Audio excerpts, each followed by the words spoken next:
கிறிஸ்து இயேசுவுக்குள் அன்பாக அழைக்கப்பட்டிருக்கிற அன்பு சகோதர சகோதரிகளே, இன்றைய நாளிலே நம்முடைய பிதாவாகிய தேவனுடைய நாமத்தினாலும் இன்று கர்த்தராகிய இயேசு கிறிஸ்துவின் நாமத்தினாலும் உங்களுக்கு அன்பின் நல்வாழ்த்துக்களை தெரிவித்துக் கொள்கிறேன்.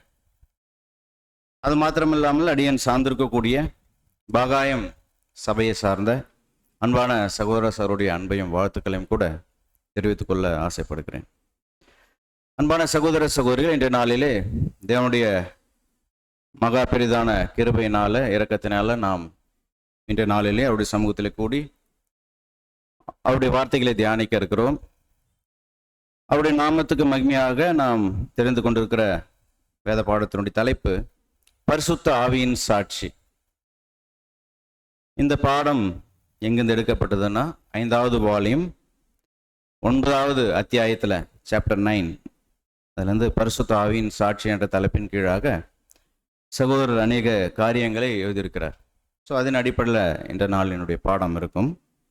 இதற்கு ஆதாரமாக தெரிந்து கொள்ளப்பட்டிருக்கிற வேத பகுதி ரோமர் 8ஆம் அதிகாரம் 16ஆம் வசனத்தை நாம் வாசிக்க கேட்கலாம். நாம் தேவனுடைய பிள்ளைகளாய் இருக்கிறோம் என்று ஆவி தாமே நம்முடைய ஆவியுடனே கூட சாட்சி கொடுக்கிறது. அன்பான சகோதர சகோதரிகளே, நாம் இந்த வசனங்களை நன்றாக புரிந்து கொள்ளணும்.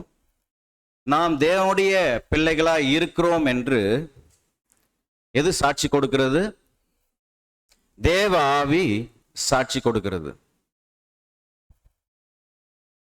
அப்ப அன்பான சகோதர சகோதரி, இது ரொம்ப ரொம்ப முக்கியமான வசனம் நமக்கு.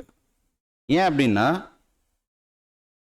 இந்த வசனத்தை நாம் சரியா புரிந்து கொண்டால் எல்லா புத்திக்கு மேலான தேவ சமாதானத்தை நம்மளால் பெற்றுக்கொள்ள முடியும்.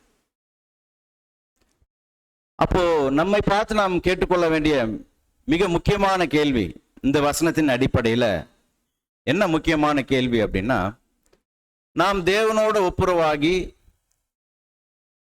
தேவனுடைய பிள்ளைகளாக மாறி இருக்கிறோம் என்பதற்கான பரிசுத்த ஆவியின் சாட்சி என்ன? நம்மை நாமே கேட்டுக்கொள்ள வேண்டிய கேள்வி. நாம் தேவனோடு ஒப்புரவாகி இருக்கிறோம், உடன்படிக்கையில அர்ப்பணம் செய்திருக்கிறோம், தேவனுடைய பிள்ளைகளாக இருக்கிறோம் என்பதற்கான பரிசுத்த ஆவியின் சாட்சி என்ன? அப்ப தேவன் நம்மை அவருக்காக அர்ப்பணிக்கும் போது நமக்கு அவருடைய பரிசுத்த ஆவியின் வல்லமை கொடுக்கிறார். அதன் மூலமாக அவர் நம்மை தன்னுடைய பிள்ளைகளாக என்ன பண்றாருங்க, அங்கீகரித்துக் கொள்கிறார். அப்ப தேவனுடைய பரிசுத்த ஆவினால் வழிநடத்தப்படுவதனால நாம் தேவனுடைய பிள்ளைகள் என்ற ஒரு அங்கீகாரத்தை தேவனிடத்திலிருந்து பெற்றுக்கொள்கிறோம்.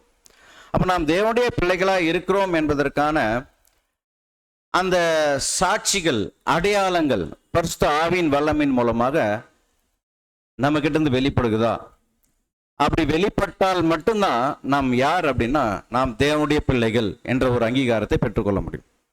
புரிஞ்சதுங்களா? அப்ப தேவ ஆவினால் வழிநடத்தப்படுகிறோம் என்பதற்கான அடையாளங்கள், அதற்கான சாட்சிகள் நம்ம கிட்ட இருந்து வெளிப்படணும். அதன் மூலமாக நாம் தேவனுடைய பிள்ளைகள் என்பதை என்ன பண்ண முடியும்? நம்முடைய சாட்சி என்ன ஆகணும்? வெளிப்படணும் என்று பார்க்கிறோம். அன்பான சகோதர சகோதரிகளே, ஆனா அநேகர் புது சிருஷ்டிகள் அல்லது விசுவாச வீட்டாருக்குள்ள அநேகர் இந்த பரிசுத்த ஆவியின் சாட்சியிடுதலை தவறா புரிஞ்சிருக்கிறாங்க. எப்படி தவறா புரிஞ்சிருக்கிறாங்க அப்படின்னா,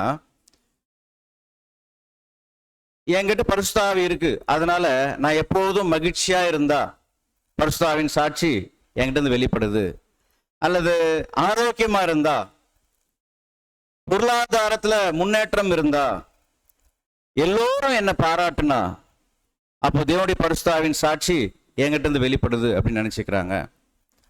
ஆனா அன்பான சகோதர சகோதரி, ஒருவேளை சூழ்நிலை மாறி போனால், சந்தோஷமா இருந்தா, மகிழ்ச்சியா இருந்தா, ஆரோக்கியமா இருந்தா, எல்லாரும் என்ன பாராட்டுனா தேவனுடைய பரிசுத்த ஆவியின் வல்லமை அல்லது தேவன் என்னோடு இருக்கிறார், தேவன் என்னை வழிநடத்துகிறார் என்று நாம் புரிஞ்சுக்கிறோம். அது அநேகர்னு சொல்றார். அநேகர் அப்படிதான் புரிஞ்சிருக்கிறாங்க அப்படின்னு சொல்றார். ஆனா அப்படியே சூழ்நிலை மாறிடுச்சுன்னா என்ன நினைச்சுக்கிறாங்க அப்படின்னா, ஒருவேளை கஷ்டம், துக்கம், பாடுகள், உபத்திரவங்கள் வந்துச்சுன்னா தங்கிட்ட இருந்து அந்த பரிசுத்த ஆவியின் வல்லமை போயிடுச்சு, தேவனுடைய பரிசுத்த ஆவியின் வல்லமை வழிநடத்துதல் இல்லைன்னு நினைச்சுக்கிறாங்க. வேறு சில வகுப்பார் இருக்கிறாங்க. அவங்களை குறித்து சொல்லும்போது சகோதரர் என்ன சொல்றாருன்னா, எளிதில் உணர்ச்சி வசப்படக்கூடியவர்கள், எதையும் நம்பக்கூடியவங்க. அவங்க என்ன செய்யறாங்க அப்படின்னு பார்க்கும்போது, அவங்க தேவனுடைய பரிசுத்த ஆவி தன் காதில் வந்து ஏதோ சொன்னதாக அது நமக்கு சொல்ல முடியாது. ஒருவேளை பெயர் கிறிஸ்தவர்களுக்கு நம்ம சொல்லிக்கலாம். தங்கிட்ட வந்து தேவன் பேசினார், பரிசுத்த ஆவியானவர் பேசினார் அப்படின்னு சொல்லி நம்பி அதை செய்வதற்கு முற்படுகிறாங்க. ஏன் அப்படின்னா, அவர்கள் தேவனுடைய பரிசுத்த ஆவியை, தேவனுடைய பரிசுத்த ஆவியின் வல்லமை, தேவனுடைய வல்லமை என்று நம்பாம, புரிந்து கொள்ளாம, அது ஒரு நபர் என்று புரிந்து கொண்டு, அந்த தேவனுடைய பரிசுத்த ஆவியானவர் என்னோட பேசினார் என்று தவறாக புரிந்து கொள்றாங்க. ஸோ இதெல்லாம் அடிப்படையில் சகோதரர் ஒரு இன்ட்ரோடக்ஷன் மாதிரி கொடுத்துட்டே வர்றார். அதை நம்ம புரிஞ்சுக்கணும். இப்போ புரிஞ்சாச்சு. இப்போ நம்ம பொறுத்த வரைக்கும் பரிசுத்த ஆவி என்பது என்ன? தேவனுடைய வல்லமை. கரெக்டுங்களா? பரிசுத்த ஆவி என்பது தேவனுடைய வல்லமை. அப்ப சகோதரர் என்ன எழுதுறாருன்னா, ரெண்டு விஷயத்தை முன்வைக்கிறார். அப்போ நமக்கு நல்லாவே தெரியும், தேவனுடைய ஆவியின் வல்லமையினால் நாம் வழிநடத்தப்படுகிறோம். அப்போ யார் தேவனுடைய ஆவியின் வல்லமையினால் வழிநடத்தப்படுகிறாங்களோ அதுக்கான அடையாளங்கள் வெளிப்படுதோ அவங்க தான் தேவனுடைய பிள்ளைகள். அப்ப சொல்ற, தேவ ஆவியினுடைய இந்த பரிசுத்த ஆவியின் சாட்சி பெறாதவர்கள் தங்களை தேவ குமாரர்கள் என்றோ அல்லது தேவனுடைய ஒழுக்க குணங்களுக்கு ஏற்ப உடையவர்கள் என்றோ தங்களை என்ன சொல்லிக்க முடியாது. அதுக்காக தங்களை நாங்க தேவனுடைய குமாரர்கள், தேவனுடைய ஒழுக்க குணங்களுக்கு ஏற்ப உடையவர்கள் என்று சொல்லிக்க முடியாது. எதனால் வழிநடத்தப்படலைன்னா, அல்லது தேவ ஆவியின் சாட்சி பெறாதவர்கள், இந்த தேவனுடைய வல்லமையினுடைய சாட்சி தங்களுடைய வாழ்க்கையில வெளிப்படுத்தாதவர்கள் தங்களுடைய தேவனுடைய பிள்ளைகள் என்றோ தேவனுடைய ஒழுக்க குணங்களுக்கு ஏற்ப வாழ்கிறவர்கள் என்றோ என்ன பண்ணிக்க முடியாது, சொல்லிக்கொள்ள முடியாது. அது மாத்திரமல்ல, அப்போ சாட்சி பெற்றவர்களிடம் என்ன இருக்கு, சாட்சி பெற்றவர்களிடம் என்ன இருக்கு அப்படின்னு எழுதும் போது சொல்றாரு, அவங்க கிட்ட உன்னதமான சந்தோஷம் சமாதானம் இருக்கும். தேவ ஆவியினால் வழிநடத்தப்படுகிறவர்கள், அதுக்கான அடையாளங்கள் யார்கிட்ட வெளிப்படுதோ அவர்களை பார்த்தா அவருடைய பேச்சு, நடவடிக்கைகள், செயல்பாடுகள், கிரியைகள் எல்லாமே தேவ ஆவியினால் வழிநடத்தப்படுகிறார்கள் என்பதற்கு அடையாளமாக இருந்ததுன்னா அவர்கள் தேவனுடைய பிள்ளைகள். இதுல எந்த ஒரு மாற்று கருத்து இல்லை. சரி, எப்படிப்பட்ட சாட்சி வெளிப்படும் அப்படின்னு பார்க்கும்போது, அப்படி என்ன சாட்சி வெளிப்படும்னா, இவங்க எப்படி இருப்பாங்கன்னு சொல்றாருன்னா, துயரமே மகிழ்ச்சியாக இருக்கும். இவங்களுக்கு எப்படி இருக்குங்க? தேவாவினால் வழிநடத்தப்படுகிறவர்களுக்கு துயரமே மகிழ்ச்சியாக இருக்கும், இருளே ஒளியாக இருக்கும், கஷ்ட நஷ்டத்துல தேறுதல் இருக்கும், பலவீனத்துல பலம் பெற்றவர்களாக உணர்ந்து கொள்வாங்க. இது எல்லாமே நம்முடைய வாழ்க்கையில நாம விரும்பாத ஒரு விஷயம், நமக்கு தேவையில்லாத விஷயமா நினைக்கிறோம். இதனால இதெல்லாம் உபத்திரவங்கள், நெகட்டிவான ஒரு காரியங்கள் அப்படின்னு நினைச்சுக்கிறோம். ஆனா இந்த மாதிரி சூழ்நிலைகள்ல இவங்க எப்படி இருப்பாங்கன்னா பாசிட்டிவா இருப்பாங்க. ஏன்னா இவங்க மாம்சீக பலவீனத்தில் இருந்தாலும், இவங்க மாம்சத்தில் வாழ்ந்துட்டாலும், இவங்களை இயக்கிறது எதுன்னா தேவ ஆவின் வல்லமை. அப்ப தேவ ஆவின் வல்லமை இவங்களை இயக்குவதனால, வழிநடத்துவதனால இவர்கள் பலவீனத்தில் பலம் பெற்றவர்களாக, துயரத்துல மகிழ்ச்சியாக, இப்படியான ஒரு பிள்ளைகளாக, தேவனுடைய பிள்ளைகள் இப்படிப்பட்ட ஒரு மனநிலையில் காணப்படுவார்கள் என்று பார்க்கிறோம். அன்பான சகோதர சகோதரிகளே, அப்படியானால் இங்க சொல்றாரு, பரிசுத்த ஆவியின் சாட்சி பகிர்தலை நம்ம எப்படி அறிந்து கொள்ளலாம்? இப்போ ஒருத்தர்கிட்ட பரிசுத்த ஆவி இருக்கு, இவர் தேவ ஆவியினால் வழிநடத்தப்படுகிறார் என்பதற்கான அடையாளங்களாக எவைகளை எடுத்துக்கொள்ளலாம் அல்லது சாட்சிகளாக எவைகளை எடுத்துக்கொள்ளலாம் அப்படின்னு சொல்லி பார்க்கும்போது, இப்போ ஒரு மாம்சீகமான மனுஷனை புரிந்து கொள்ளணும் அப்படின்னா அவர் எப்படிப்பட்டவர் என்று புரிந்து கொள்ள வேண்டும் என்றால் நாம சில விஷயங்களை பார்த்து புரிந்து கொள்ளலாம், இல்லைங்களா? என்னென்ன விஷயங்கள் புரிந்து கொள்ளலாம்? எதன் அடிப்படையில் புரிந்து கொள்ளலாம்?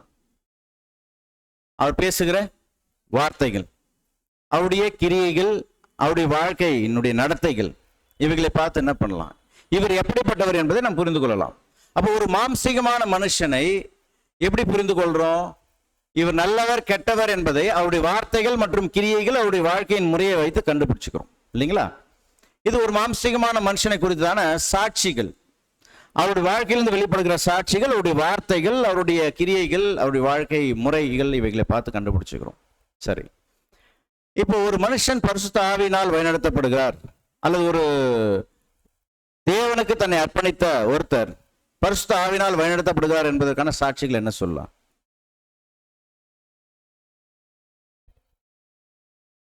ஆவியின் கனிகளில் நிறைய விஷயங்கள் நம்ம சொல்லலாம். இப்போ சகோதரர் எழுதும்போது கூட நிறைய விஷயங்களை முன் வைக்கிறாரு. சிம்பிளா சொல்லணும்னா அவர் பேசுகிறது எல்லாமே தேவனுடைய வார்த்தைகளின் அடிப்படையில் இருக்கும். அவர் செய்கிறது எல்லாமே தேவனுடைய வார்த்தைகளின் அடிப்படையில் இருக்கும். அவருடைய வாழ்க்கை முறை தேவனுடைய வார்த்தைகளின் அடிப்படையில் இருக்கும்.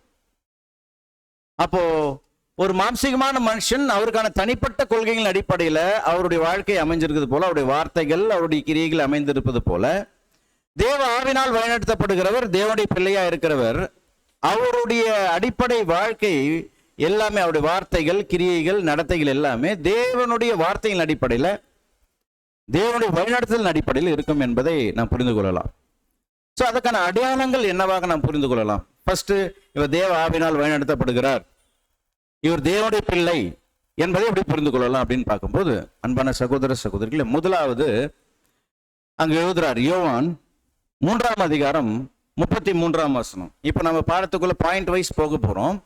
அதாவது தேவனுடைய ஆவியினால் வழிநடத்தப்படுகிறார் என்பதற்கான அடையாளங்கள் அல்லது சாட்சிகள் என்ன, சிம்பிளா சொல்லணும். அதுக்கான கேள்விகளுக்குள்ள போகும்போது ஒரு 8 விதமான அடையாளங்கள் அல்லது சாட்சிகளை சகோதரர் முன்வைக்கிறார். அதை நீங்க அந்த பகுதியில் போய் வாசித்து பார்க்கும்போது பேராகிராஃபா அதுக்கான விளக்கங்கள் கொடுப்பார். இப்போ நம்ம ஒவ்வொரு கான்செப்டுக்கு, ஒவ்வொரு பேராகிராஃபுக்கு ஒவ்வொரு தலைப்பு கொடுத்து நம்ம அதை உள்ள போறோம் படத்துக்குள்ள. இப்போ முதலாவது என்ன சொல்றாருன்னா, யோவான் 3ஆம் அதிகாரம் 33ஆம் வசனம். ஒருத்தர் தேவ ஆவினால் வழிநடத்தப்படுகிறார், அவர் தேவனுடைய பிள்ளை, தேவனுடைய குமாரன் என்பதற்கான சாட்சி என்ன? முதலாவது, அவருடைய சாட்சியை ஏற்றுக்கொள்ளுகிறவன் தேவன் சத்தியமுள்ளவர் என்று முத்திரை போட்டு நிச்சயப்படுத்துகிறான். தேவன் சத்தியமுள்ளவர் என்று உறுதிப்படுத்தணும். தேவன் சத்தியமுள்ளவர் என்பதை உறுதிப்படுத்தணும் அப்படின்னா, நீங்க ஆங்கிலத்தில் அதற்கான வார்த்தைகளை கவனிச்சு பார்த்தீங்கன்னா, காட் இஸ் ட்ரூ. இங்க தேவன் சத்தியம் உள்ளவர்னு இருக்குல்ல தமிழ்ல, ஆனா ஆங்கிலத்தில் God is true, not God is truth. God is ட்ரூத்னு இல்லை, காட் இஸ் ட்ரூ அப்படின்னு என்ன அர்த்தம்? God is truth, God is true, இது ரெண்டுத்துக்கான மொழிபெயர்ப்பு நம்ம இப்படி சொல்லலாம். தேவன் உண்மையானவர், God is true. God is truth, தேவன் சத்தியம் உள்ளவராக இருக்கிறார். ரெண்டு வித்தியாசம் புரியுதுங்களா? ஆனா ஆங்கிலத்தில் அங்க என்ன சொல்லப்பட்டிருக்குன்னா, காட் இஸ் ட்ரூ. அப்படின்னா ஒருத்தர்கிட்ட தேவ ஆவி இருக்கு, தேவ ஆவினால் வழிநடத்தப்படுகிறார் அப்படின்னா அவர் என்ன சொல்லுவார், அவர்கிட்ட என்ன சாட்சி வெளிப்படும்னா, காட் இஸ் ட்ரூ, தேவன் உண்மையானவர் என்பதை அவர் வெளிப்படுத்துவார், உறுதியாக வெளிப்படுத்துவார். அப்ப தேவன் உண்மையானவர். ஏன்னா ஒருத்தர் தேவனுடைய பிள்ளையா மாறணும், தேவனுடைய குமாரரா மாறணும் அப்படின்னா அடிப்படையில யாரை பத்தி தெரிஞ்சிருக்கணும்? தேவன் யார் என்பதை தெரிஞ்சிருக்கணும். இந்த அண்ட சராசரத்தை படைத்தவர் யார்? நம்மை படைத்தவர் யார்? நம்முடைய தகப்பன் யார்? அவர் இருக்கிறார், அவர் உண்மையானவர் என்ற ஒரு உறுதியான ஒரு வெளிப்பாடு, நம்பிக்கை, விசுவாசம் அவர்கிட்ட வெளிப்படணும். சோ அடுத்ததாக, இப்படி தேவன் உண்மையானவர் என்று ஒருத்தர் ஏற்றுக்கொள்ளும் போது, அதை வெளிப்படுத்தும் போது சில 3 கேள்விகளின் அடிப்படையில் அதை நிரூபிக்கணும். அது என்னென்ன கேள்விகளை முன்வைக்கிறார் அப்படின்னா, அவங்க இந்த ஆவின் சாட்சியை பெற்றவர்கள் தங்க கிட்ட கேட்டுக்கொள்ள வேண்டிய 3 கேள்விகளை கேட்டுக்கொண்டு அதன் மூலமாக தங்களை உறுதிப்படுத்தணும். எப்படி அப்படின்னு பார்க்கும்போது, கர்த்தர் இயேசுவை அங்கு அடையாளப்படுத்துறார். முதலாவது, அவரே எனது மீட்பர் என்று அடையாளம் கண்டு அவர் அண்டையில் இழுக்கப்பட்டிருக்கிறேனா? அப்ப தேவன் உண்மையானவர் ஒருத்தர் ஏற்றுக்கொண்ட பிறகு அடுத்தது அவருடைய கவனம் யார் மீது போகணும்? தேவன் கிட்ட போய் சேரணும். அப்படின்னா நாம தேவனை விட்டு பிரிஞ்சிருக்கிறோம், நம்முடைய தகப்பன். ஆனா தகப்பன் என்ற உறவு இல்லை, தேவனை விட்டு பிரிஞ்சிருக்கிறோம். இப்ப தேவனை போய் நாம் சேரணும் அப்படின்னா நம்ம நிலையிலிருந்து, விழுந்து போன நிலைமையிலிருந்து, பாவ நிலைமையிலிருந்து யாராவது ஒருத்தர் நம்மளை மீட்டெடுத்து கொண்டு போய் நம்மை அந்த உண்மையான தேவன்கிட்ட சேர்க்கணும், நம்முடைய பிதா கிட்ட. அப்போ அது யார் என்பதை அடையாளம் கண்டு கொண்டு, அதுதான் ஒரு கேள்வி நாம கேட்டுக்கொள்ள வேண்டிய கேள்வி. அவரே எனது மீட்பர் என்று அடையாளம் கண்டு அவர் அண்டையில் இழுக்கப்பட்டிருக்கிறேனா? அது யார் அந்த மீட்பர்? கர்த்தராகிய இயேசு கிறிஸ்து. இப்ப முதல் பாயிண்ட் தான் நம்ம போயிருக்கிறோம். தேவன் உண்மையானவர் என்று உறுதிப்படுத்தணும். சரி, உறுதிப்படுத்திட்ட பிற்பாடு அடுத்து நாம் எடுக்க வேண்டிய முயற்சிகள், நம்ம கிட்ட வெளிப்பட வேண்டிய கேள்விகள், அதற்கான முயற்சிகள் என்னன்னா, அவரே எனது மீட்பர் என்று அடையாளம் கண்டு கொண்டு அவர் அண்டையில் இழுக்கப்பட்டிருக்கிறேனா அப்படின்னா, இழுக்கப்பட்டிருக்கிறோமா? நிச்சயமாக இழுக்கப்பட்டிருக்கிறோம். அதனால தான் இங்க உட்கார்ந்துட்டு இருக்கிறோம். கரெக்டுங்களா? அப்போ ஒரு வசனம் வாசிக்கிறோம். யோவான் 1ஆம் அதிகாரம் 12ஆம் வசனம் நம்ம வாசிக்கலாம்.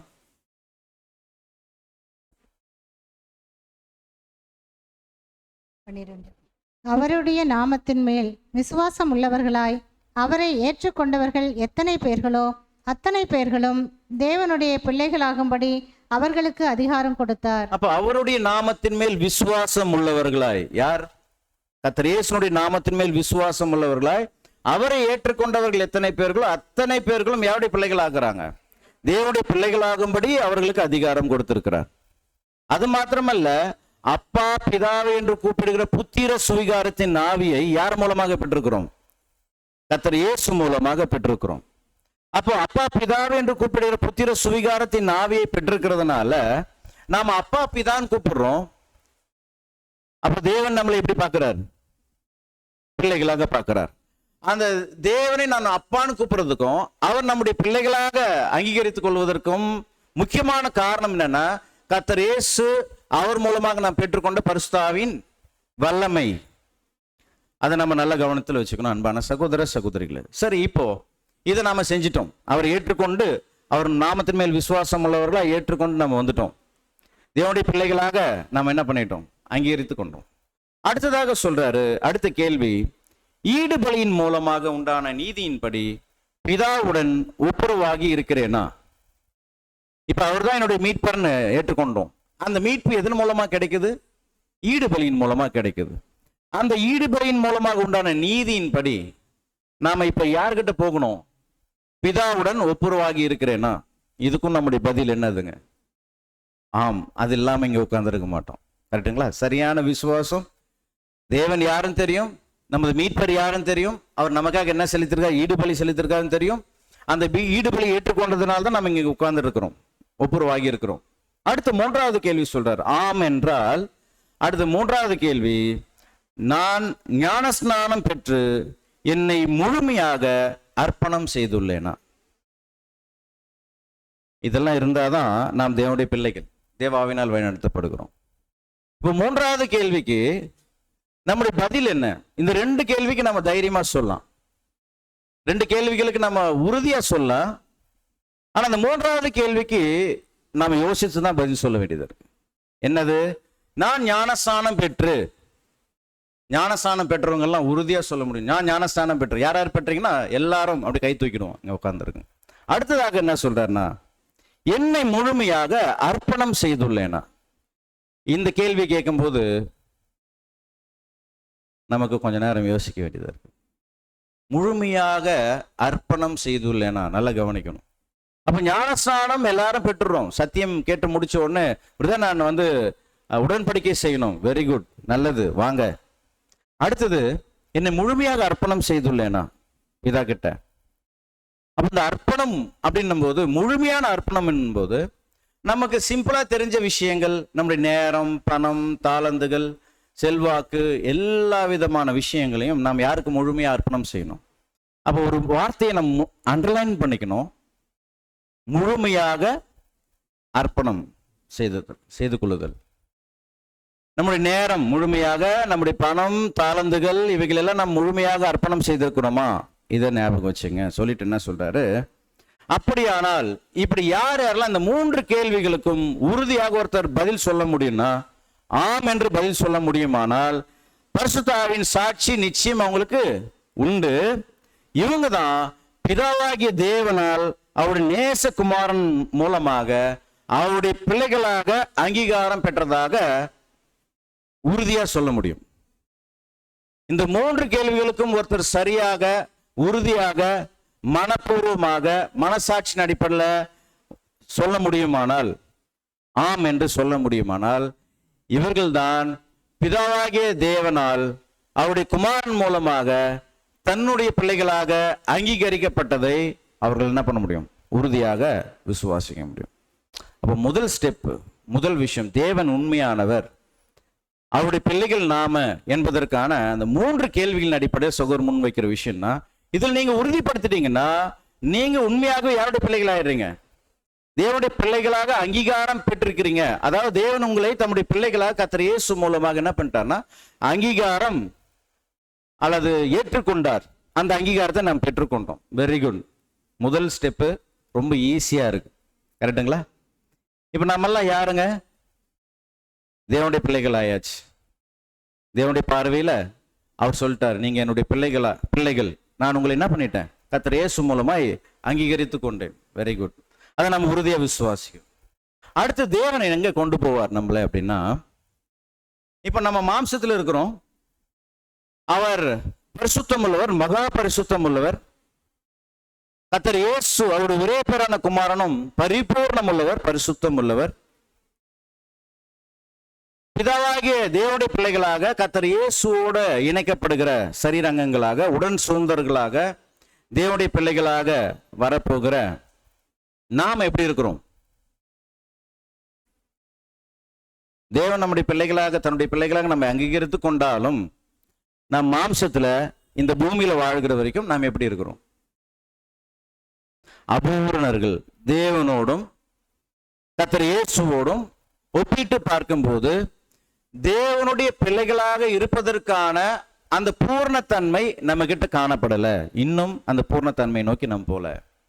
கர்த்தர் இயேசுவோட உடன் சுதந்திரர்களாக, அவருடைய சரீரங்கங்களாக மாறுவதற்கான ஒரு பூரண தகுதி நம்ம கிட்ட இல்ல. ஆனா தேவன் என்ன பண்ணிருக்கிறார்னா, நம்மை பிள்ளைகளாக அங்கீகரித்து கொண்டிருக்கிறார். ஆனால் நாம் இன்னும் அவருடைய உண்மையான பிள்ளைகளாக, நிஜமான பிள்ளைகளாக, அவருடைய தன்மைக்கு போகிற பிள்ளைகளாக இன்னும் மாறல. கரெக்டுங்களா? இப்ப தேவன் என்ன செய்வார் அப்படின்னா, அடுத்து 2வது சகோதரர் முன்வைக்கிற விஷயம் என்னன்னா, சுத்திகரிப்பின் அனுபவங்கள். சுத்திகரிப்பின் அனுபவங்கள். இந்த சுத்திகரிப்பின் அனுபவங்கள் யாருகிட்ட இருக்கோ அவங்க தேவ ஆவினால் வழிநடத்தப்படுகிறாங்க. இன்னும் சொல்ல போனா அவங்க தேவனுடைய பிள்ளைகள். தேவனுடைய பிள்ளைகளாக இருப்பதனால்தான் தேவன் அவர்களை இந்த சுத்திகரிப்பின் அனுபவங்களுக்குள் கொண்டு போவார். ஏன் அப்படின்னா, யோவான் 15ஆம் அதிகாரம் 1 சில வசனங்கள் நம்ம வாசிக்க கேட்கலாம். நான் மெய்யான திராட்சை செடி, என் பிதா திராட்சை தோட்டக்காரர். என்னில் கனி கொடாதிருக்கிற கொடி எதுவோ அதை அவர் அறுத்து போடுகிறார். கனி கொடுக்கிற கொடி எதுவோ அது அதிக கனிகளை கொடுக்கும்படி அதை சுத்தம் பண்ணுகிறார். நான் உங்களுக்கு சொன்ன உபதேசத்தினாலே நீங்கள் இப்பொழுதே சுத்தமாய் இருக்கிறீர்கள். அந்த முதல் 2 வசனங்களை நீங்க கவனிச்சு பார்த்தீங்கன்னா, பிதா திராட்சை தோட்டக்காரர், என்னில் கனி கொடாதிருக்கிற கொடி எதுவோ அதை அவர் அறுத்து போடுகிறார். கனி கொடுக்கிற கொடி எதுவோ அது அதிக கனிகளை கொடுக்கும்படிக்கு அவர் என்ன பண்றாருங்க? சுத்திகரிக்கிறார். அன்பான சகோதர சகோதரர்களே, இங்க நம்முடைய வாழ்க்கையை, கிறிஸ்துவின் அடிச்சுவடை பின்பற்றுகிற அந்த அர்ப்பணிப்பின் வாழ்க்கையை முழுமையாக பொறுப்படுத்திக் கொள்வது யார்? நம்முடைய பிதாவாகிய தேவன். அவர் உண்மையானவர் சொல்லி அவருக்கு நாம் அர்ப்பணம் செய்து உள்ள வரும்போது நம்முடைய வாழ்க்கையை, அந்த அர்ப்பணிப்பின் வாழ்க்கையை முழுமையாக பொறுப்படுத்திக் கொள்வது நம்முடைய பிதாவாகிய தேவன். தன்னுடைய பிள்ளைகளாக நம்ம அங்கீகரித்துக் கொண்டு அவர் பொறுப்படுத்திக் கொள்ளும் போது நம்மை பார்க்கும்போது நாம் எப்படி இருக்கிறோம்னா அபூர்ணர்களாக காணப்படுறோம். அப்ப அந்த அபூர்ண தன்மையை நீக்குவதற்கு பிதாவாகிய தேவன் என்ன செய்யறார் அப்படின்னா, தண்டித்தல், கரைத்திரைகளை நீக்குதல், சுத்திகரித்தல், இந்த வேலைகளை யார் தான் செய்ய வேண்டியதா இருக்கு? பிதாவாகிய தேவன் தான் செய்ய வேண்டியது. அப்ப நாம் தேவனுடைய பார்வையில் அபூர்ணரா இருக்கிறோம். அவருடைய ஒழுக்க குணங்களுக்கு முற்றிலும் நாம் எப்படி இருக்கிறோம்னா ஆப்போசிட்டா இருக்கிறோம். தேவன் எதிர்பார்க்கிற ஒழுக்க குணங்களுக்கு நாம் எதிரடியாக தூரமானவர்களாக காணப்படுகிறோம். அப்ப என்ன செய்ய வேண்டியதா இருக்கு? பிதாவாகிய தேவன் என்னுடைய பிள்ளைகளை நான் கூட்டுக்கொள்ளணும், சேர்த்துக்கொள்ளணும்னு நினைக்கும் போது அவருடைய பார்வையில அவரால் நம்மளை சேர்த்துக்கொள்ள முடியல. ஏன்னா அவர் மகா பரிசுத்தம் உள்ளவர், நாம் எல்லாம் அபூர்ணர்களா இருக்கிறோம். அப்போ நம்மை அவர் என்ன செய்ய வேண்டியது இருக்குன்னா, நம்மை சுத்திகரித்து கொண்டு அவர் தன்னோடு சேர்த்து கொள்ள வேண்டியதா இருக்கு. அப்படி இருக்கும்போது நம்மை எங்க அனுப்புகிறார் அப்படின்னா, சுத்திகரிப்பின் அனுபவங்களுக்குள்ள தேவன் கொண்டு போகிறார். இந்த சுத்திகரிப்பின் அனுபவங்கள் நம்ம சிம்பிளா சொல்லிடுறோம். ஆனா அந்த சுத்திகரிப்பின் அனுபவங்களுக்குள்ள போகும்போது தான் தெரியும் அது எப்படிப்பட்ட அனுபவங்கள் என்று. அன்பான சகோதர சகோதரிகளே, அப்ப ஏன் அப்படின்னா, நம்முடைய புதிய மனசு, புதிய இருதயம், மறுரூபமாக்கப்பட்ட மனசு என்ன ஆகணும்னா, அப்போ புதிய மனசா இருக்கு, புதிய சிந்தையா இருக்கு. இன்னும் கிறிஸ்துவின் சிந்தைக்கு முழுமையா மாறல, இன்னும் தேவனுடைய ஒழுக்க குணங்களுக்கு ஏற்ப முழுவதுமா மாறல. அப்ப தேவன் என்ன செய்ய வேண்டியதா இருக்கு? இந்த புதிய சிந்தை நமக்கு ஏற்கனவே பார்த்துருக்கிறோம். அடிப்படையில் நம்முடைய சிந்தைகள் எப்படி போகுதுன்னா, தாறுமாறா யோசிக்குது. கிறிஸ்துவின் சிந்தை, எத்தனை சப்ஜெக்ட்ஸ் கேட்டிருப்போம். நமக்கு எந்த சிந்தை தான் இருக்கணும்னு சொல்லியிருக்கு? கிறிஸ்துவின் சிந்தை. கிறிஸ்து இயேசுவில் இந்த சிந்தை உங்களுக்கும் இருக்க கடவுது. ஒரு 100 சப்ஜெக்ட் கேட்டிருப்போமா? அடிப்படையில் நம்முடைய சிந்தைகளை கொண்டு போய் நம்ம சீர்தூக்கி பார்க்கும்போது, அடிப்படையில் நம்முடைய சிந்தைகள் தேவனுக்கு விரோதமாக தான் திங்க் பண்ணுது, இல்லைங்களா? நமக்கு பிடிச்ச மாதிரி சுயநலத்துக்கு இசைவாக தான் நம்முடைய சிந்தைகள் போகுது. அப்ப தேவன் என்ன செய்யணும்? புதிய சிந்தை, புதிய மனசை கிறிஸ்துவின் சிந்தைக்கு இசைவாக மாற்றணும். அப்படி மாற்றணும்னா தேவன் அநேக சுத்திகரிப்பின் அனுபவங்களை கொண்டு போக வேண்டியதா இருக்கு. பிதாவாகிய தேவன் ஒரு மகிமையுள்ள ஆலயத்தை கட்டியிருக்கிறார். அந்த மகிமையுள்ள ஆலயத்தினுடைய மூளைக்கல் யார்? கர்த்தர் இயேசு. நாமெல்லாம் யாரா இருக்கிறோம்? ஜீவனுள்ள கற்களாக இருக்கிறோம். அப்ப அங்க சகோதரர் எழுதும்போது என்ன சொல்றாருன்னா, நாமெல்லாம் இயற்கையிலேயே, இயல்பிலேயே எப்படி இருக்கணும்னா, கரடு முரடாக, முரட்டாட்ட குணமுள்ளவர்களாக காணப்படுகிறோம். அப்ப இயல்பிலேயே, அப்போ மூளைக்கல் இருக்கு, நாமெல்லாம் ஜீவனுடைய கற்கள் அப்படின்னும் போது, அந்த மகிமையுள்ள ஆலயத்துல அந்த மூளைக்கல்லோட பொருத்தி பார்க்கும்போது நாம் கரடுமுரடாக இருக்கிறோம். கர்த்தர் இயேசுவோட ஒப்பிட்டு பார்க்கும்போது கரடுமுரடா இருக்கிறோம். இயல்பிலே கரடுமுரடான சுவாபமுடையவர்களாக, முரட்டாட்ட குணமுடையவர்களாக இருக்கிறோம். ஆனா நாம் என்ன சொல்லுவோம்னா, இந்த மூளைக்கல்லை பின்பற்றுகிறேன், இந்த மூளைக்கல்லாக நான் மாறப்போகிறேன், இந்த மூளைக்கல்லோட நான் சரீரங்கமாக இணைய போகிறேன். எதுல? வார்த்தைகள்ல. ரொம்ப வைராக்கியமா பேசுவோம், இன்னும் போதிக்கும் போது நல்லா பேசுவோம், அப்புறம் படிக்கும்போது மற்ற சகோதர சகோதரர்கள் பேசும்போது நல்லா பேசுவோம். கர்த்தர் இயேசுவோட நான் இணைய போகிறேன், அப்படி சரீரங்கமா மாறப்போகிறேன், அந்த மூளைக்கல்லுக்கு இசைவாக நான் மாறப்போகிறேன். ஆனா இயல்பிலே நம்ம எப்படி இருக்கணும்? முரட்டாட்ட குணமுடையவர்கள், கரடு முரடானவர்கள். அப்ப நம்முடைய கரடு முரடுகளையும் அந்த முரட்டாட்ட குணத்தையும் நாம் மாற்றிக்கொள்வதற்கு அதிகமான பிரயத்தனங்கள் எடுக்கிறது இல்லை, முயற்சிகள் எடுக்கிறது இல்லை. ஆனா தேவன் நம்மை தம்முடைய பிள்ளைகளாக ஏற்றுக்கொண்டதுனால, நாம் எடுக்காதனால யார் எடுக்க ஆரம்பிச்சார்? தேவன் எடுக்க ஆரம்பிச்சார். இந்த மூளைக்கல்லுக்கு இசைவாக நாம் மாறுற வரைக்கும், நம்ம கிட்ட இருக்கிற கரடு முறைகளை நீக்கிற வரைக்கும் தேவன் நம்மளை சும்மாவே விட மாட்டார். ஏன்னா நாம் யாருங்க? இந்த உலகத்தில் பரதேசிகளோ அல்லது அந்நியரோ, காணியாட்சிக்கு புறம்பானவர்களோ, தேவனற்றவர்களோ அல்ல. நாம் தேவனுடைய பிள்ளைகள். அப்ப தேவன் தன்னுடைய ஒழுக்க குணங்களுக்கு ஏற்ப நம்மை மாற்ற வேண்டுமானால் அநேக அனுபவங்களுக்குள்ள, சுத்திகரிப்பின் அனுபவங்களுக்குள்ள கொண்டு போகும்போது, கனி கொடுப்பதற்கு ஏதுவான அனுபவங்களை கொடுக்கும்போது, சூழ்நிலைகளை அனுமதிக்கும் போது, அப்ப நம்ம கிட்ட இருக்கிற கரடு முரடுகளை, முரட்டாட்ட குணங்களை நாம் நீக்கி போட வேண்டும் என்று தேவன் எதிர்பார்க்கிறார். அப்ப நாம நீக்கி போடல. தேவன் என்ன பண்றாருன்னா, ஜீவனுள்ள கற்களை பார்க்கும்போது கரடு முரடு இருக்கு, இயல்பிலே முரட்டாட்ட குணம் இருக்கு. தேவன் எடுக்கிற 2 முக்கியமான விஷயம் என்னன்னா, ஒன்னு சுத்தி, இன்னொன்னு உளி. அப்ப ஒவ்வொருத்தருடைய வாழ்க்கையிலும் தேவன் என்ன அனுமதிக்கிறார்னா, அவருடைய பிள்ளைகளுடைய வாழ்க்கையில நல்ல ஞாபகம் வச்சுக்கணும், தேவனுடைய பிள்ளைகளா இருந்தா அவங்களுடைய வாழ்க்கையில ஒளிகள் வரும், சுத்திகள் வரும். இது இல்லாம அவங்க அடுத்த லெவலுக்கு என்ன பண்ண முடியாது, போகவே முடியாது. அப்ப தேவன் ஒளிகளையும் சுத்திகளையும் வைத்து அந்த கற்களை செதுக்க ஆரம்பிக்கிறார். அப்படி செதுக்க ஆரம்பிக்கும் போது அந்த வனைதல் யாருக்கு இசைவாக இருக்கும்? கர்த்தர் இயேசுனுடைய குணலட்சணங்களுக்கு இசைவாக அந்த வனைதல் இருக்கும். அப்ப ஒவ்வொரு முறை சுத்திகளும் கற்களும், அதாவது சுத்திகளும் அந்த ஒளியும் நம்ம மீது படும்போது, அந்த சுத்திகரிப்பின் அனுபவங்களுக்குள் நம்ம கொண்டு போகப்படும் போது மிகுந்த வலி கொடுக்கும், மிகுந்த வலி கொடுக்கும். அந்த கல் அதுக்கு இசைவாக மாற்றிக்கொள்ற வரைக்கும் மிகுந்த வலிகளை கொடுக்கிறதா இருக்கும். அன்பான சகோதர சகோதரிகள், அப்ப சொல்றாரு, கர்த்தருடைய சுத்தி ஒளி இவைகளால் செதுக்கப்படாதவர்கள் அவருடைய ஆவியின் சாட்சியை பெறாதவர்கள். நல்லா நோட் பண்ணிக்கங்க. யாருடைய வாழ்க்கையில உபத்திரவங்கள், போராட்டங்கள், நிந்தைகள், அவமானங்கள் தேவனுடைய பிள்ளைகளாக இருப்பதனால் கிடைக்கலையோ, இல்லையோ, அதுக்குரிய வாழ்க்கையினுடைய அடையாளங்கள் நம்மகிட்ட வெளிப்படலையோ, அல்லது கர்த்தர் இயேசுவினுடைய அடிச்சோடை பின்பதனால, சத்தியத்திற்கு சாட்சியாக இருப்பதனால இந்த அனுபவங்கள் யார் கடந்து போகலையோ அவங்க சொல்ல முடியாது நாங்க தேவனுடைய பிள்ளைகள் என்று. இல்லை, எங்களுக்கு இது வேண்டான்னு யார் ஒதுங்கி ஓடுறாங்களோ அவங்க என்ன பண்ண முடியாது, தேவனுடைய பிள்ளைகளாக இருக்க முடியாது. அப்ப இந்த அனுபவத்துக்குள்ள வரவங்க நிச்சயமாக இந்த சிக்ஷை தண்டனைகளை கடந்து போய் தான் ஆகணும். ஏன்னா நாம் அபூரணர்கள், தேவனை எதிர்பார்க்கிற உன்னத ஒழுக்கத்துக்கு முற்றிலும் வேறானவர்களா இருக்கிறதுனால அந்த பூர்ணத்தன்மையை நோக்கி நம்மை கொண்டு போவதற்கு தேவன் இந்த மாதிரி உளிகளையும் சுத்திகளையும் பயன்படுத்தும் போது நம்ம என்ன செய்ய வேண்டியதா இருக்கு? அந்த உளிகள், சுத்திகள் தான் நமக்கு கிடைக்கிற சிக்ஷைகள், தண்டனைகள். வசனம் வாசிக்கலாம். எபிரேயர் 12ஆம் அதிகாரம் 6 மற்றும் 7 வசனங்கள்.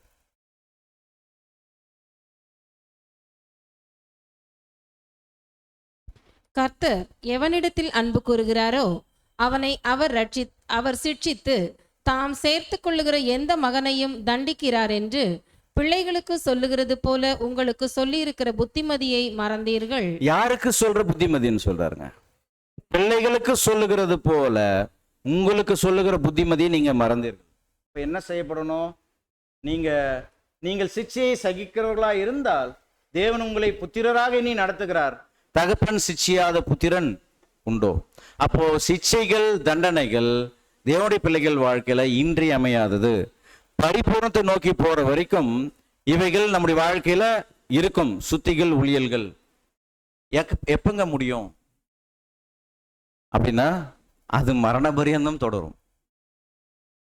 கொஞ்சம் ஒரு 4 வருஷம் இருக்கும், 5 வருஷம் இருக்கும், தேவன் நிறுத்திடுவாரா? நிறுத்தவே மாட்டார்.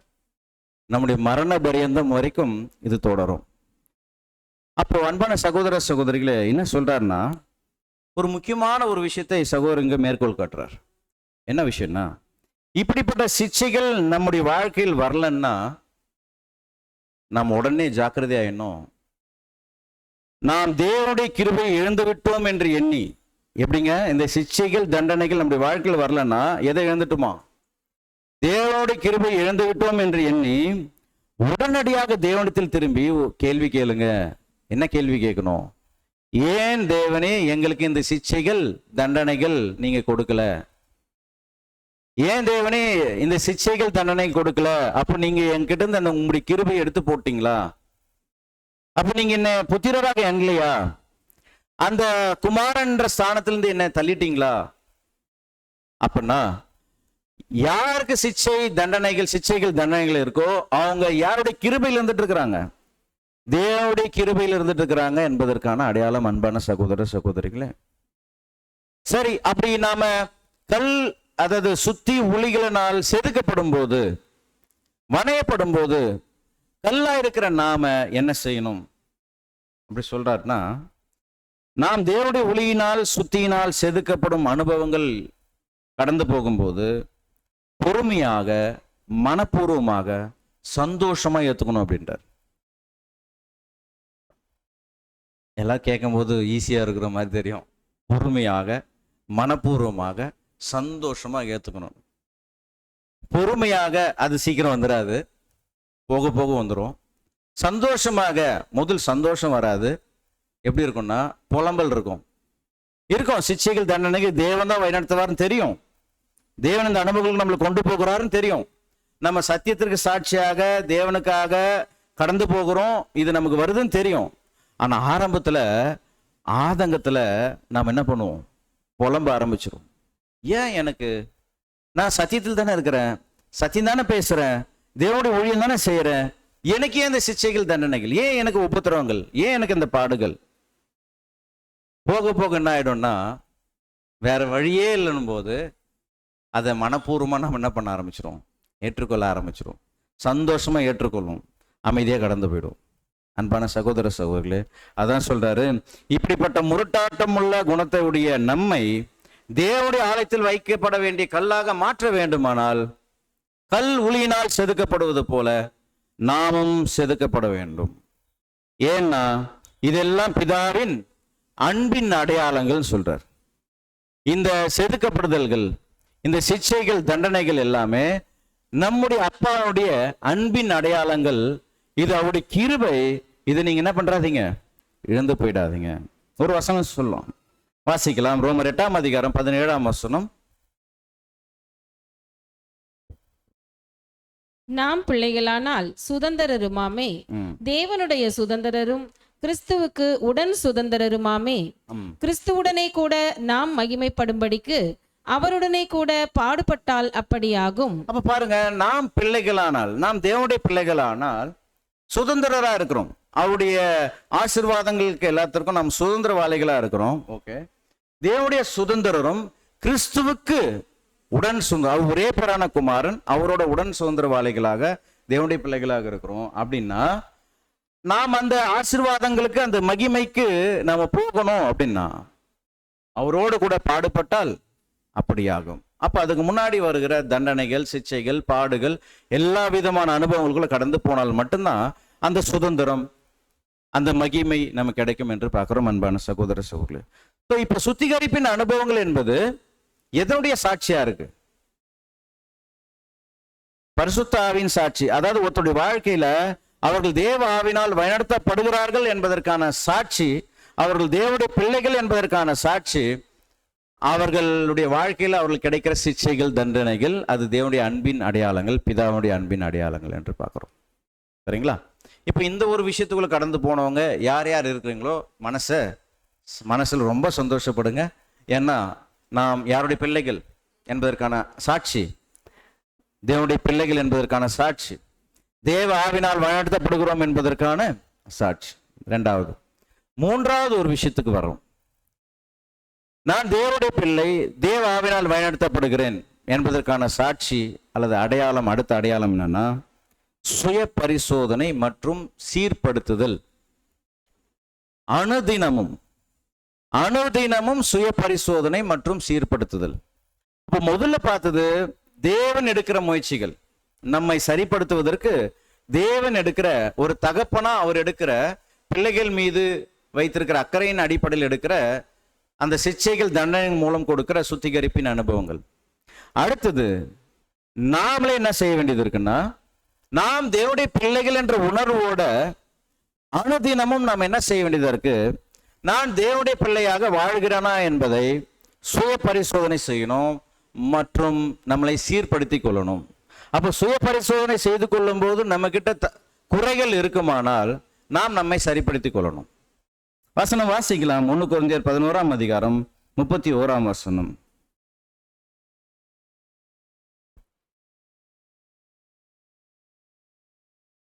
நம்மை நாமே நிதானித்து அறிந்தால் நாம் நியாயம் தீர்க்கப்படும்.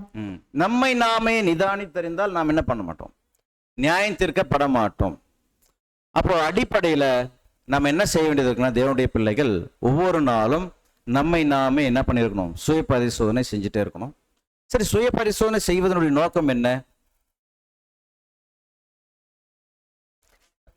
சரிப்படுத்திக் கொள்வது, சீர்படுத்திக் கொள்வதற்கு. என்னைக்கெல்லாம் பண்ணலாம் சுய பரிசோதனை? ஒவ்வொரு நாளும், ஒவ்வொரு மணி நேரமும். ஏன்னா நம்முடைய சிந்தனைகள் எல்லாம் ஒவ்வொரு மணி நேரம் மாறுதா, இல்லை ஒரு நாளுக்கு ஒரு முறை மாறுதா?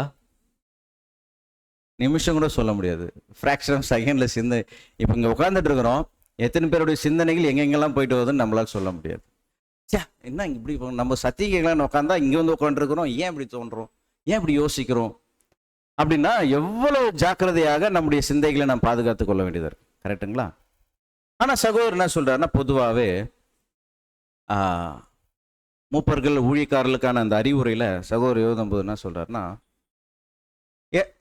பொதுவாகவே தேவனுடைய பிள்ளைகள் ஒவ்வொரு நாள் இரவும் தங்களை என்ன பண்ண வேண்டியதா இருக்கு, தேவனுடைய சமூகத்தில் கொண்டு போய் தங்களை நிறுத்தி, தங்களுக்கு தேவன் கொடுத்திருக்க அந்த கல்யாண வசத்துல ஏதாவது கரைகள், சுருக்கங்கள் இருக்கா என்பதை அனுதினமும் நீங்க என்ன பண்ணுங்க, சோதித்து பாருங்க, சரிப்படுத்திங்க சொல்லுங்க. அப்படி சொல்லிட்டு எஸ்பெஷலி அப்படின்னு சொல்லிட்டு ஊழியக்காரர்கள்,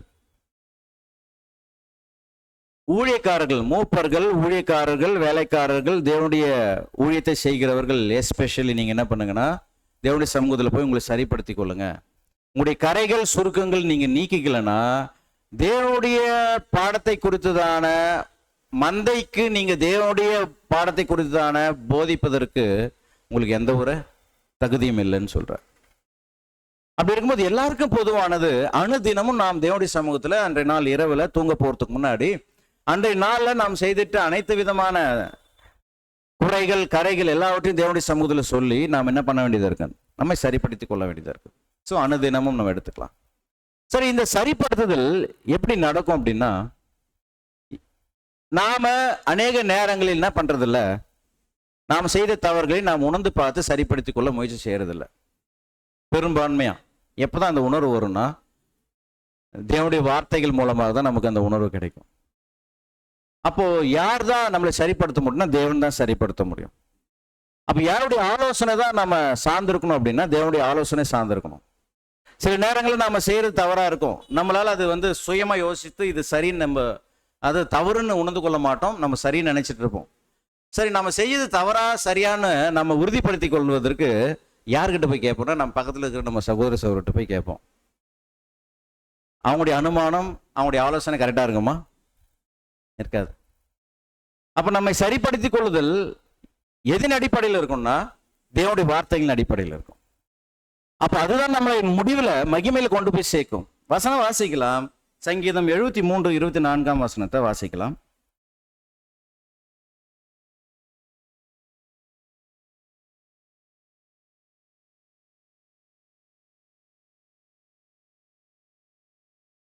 இல்லைங்களா? உம்முடைய ஆலோசனையின்படி நீர் என்னை நடத்தி முடிவிலே என்னை மகிமையில் ஏற்றுக்கொள்வீர். அப்போ யாருடைய ஆலோசனை தான் நம்மளை மகிமையில் கொண்டு போய் சேர்க்கும்? அப்ப நம்மை சரிப்படுத்திக் கொள்வதற்கு யாருடைய ஆலோசனை சார்ந்திருக்கணும் அப்படின்னா, தேவனுடைய ஆலோசனை. தேவனுடைய ஆலோசனைகள் எங்க இருக்கு? தேவனுடைய வார்த்தைகள் இருக்கு. அப்ப முழுவதுமாக நாம் எதை சார்ந்திருக்கணும்? தேவனுடைய பிள்ளைகள் தேவனுடைய வார்த்தைகளை மட்டும் தான் சார்ந்திருக்கணும். ஏன்னா அவருடைய கண்கள் நீதிமான்கள் மேல் நோக்கமாயிருக்கிறது, அவருடைய செவிகள் அவருடைய கூப்பிடுதலுக்கு திறந்திருக்கிறது. அப்போ நமக்கு அனுதினமும் ஒவ்வொரு நிமிஷமும் நமக்கு ஆலோசனை கொடுக்கிறவர் யாருன்னா, நம்முடைய பிதாவாகிய தேவன், நம்முடைய தகப்பன். எப்படி ஆலோசனை கொடுக்கிறார்னா, சங்கீதம் 32:8 மற்றும் 9 வசனம் நம்ம வாசிக்கலாம்.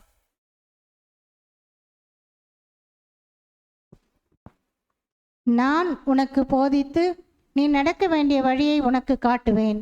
உன்மேல் என் கண்ணை வைத்து உனக்கு ஆலோசனை சொல்லுவேன். உன்மேல் என் கண்ணை வைத்து உனக்கு ஆலோசனை சொல்லுவேன். யார் மேல் கண்ணை வைத்து ஆலோசனை சொல்றாரா? நம்மேல் அவர் கண்ணை வைத்து ஆலோசனை சொல்றாருன்னா, அவருடைய கண்கள் அவருடைய பிள்ளைகள் மேல் நோக்கமா இருக்கிறது. நாம் எல்லாம் அவருடைய பிள்ளைகளானால் அவர் எப்போதுமே பரலோகத்திலிருந்து யாரை பார்த்துட்டு இருக்கிறார்? நம்மளதான் பார்த்துட்டு இருக்கிறார். அந்த உணர்வு இருக்கா? அந்த உணர்வு மனப்பூர்வமா அந்த உணர்வோடு நம்ம யோசித்து பாருங்க. நம்முடைய தகப்பன் அவர் யாரை பற்றி கவலையோடு இருக்கிறார்? நம்மளை பற்றின அக்கறையோட கவலையோடு இருக்கிறார். அவருடைய நோக்கம் எல்லாம் நம்ம மீது இருக்கு. கர்த்தர் இயேசு இந்த பூமியில் இருக்கும்போது, தேவனுடைய ஒரே பேரான குமாரன் கர்த்தர் இயேசு இந்த பூமியில் இருக்கும்போது, தேவனுடைய நோக்கம் எல்லாம் யார் மீது இருந்திருக்கும்? அந்த 33 வருஷங்கள் தேவனுடைய பார்வை, தேவனுடைய நோக்கம், தேவனுடைய செவி யாரை நோக்கி இருந்திருக்கும்? கர்த்தர் இயேசுவை நோக்கி இருந்திருக்கும். அதனால்தான் அவர் சொல்றாரு, பிதா என்ன தனியா விடவே இல்லை. அவர் ஜெபம் பண்ணும்போது, அவர் கூப்பிடும் போது பதில் கொடுக்கிறார்.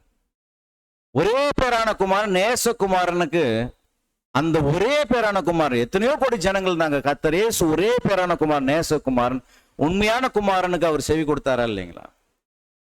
அவருடைய செவிகள் கூப்பிடுதலுக்கு திறந்திருந்தது.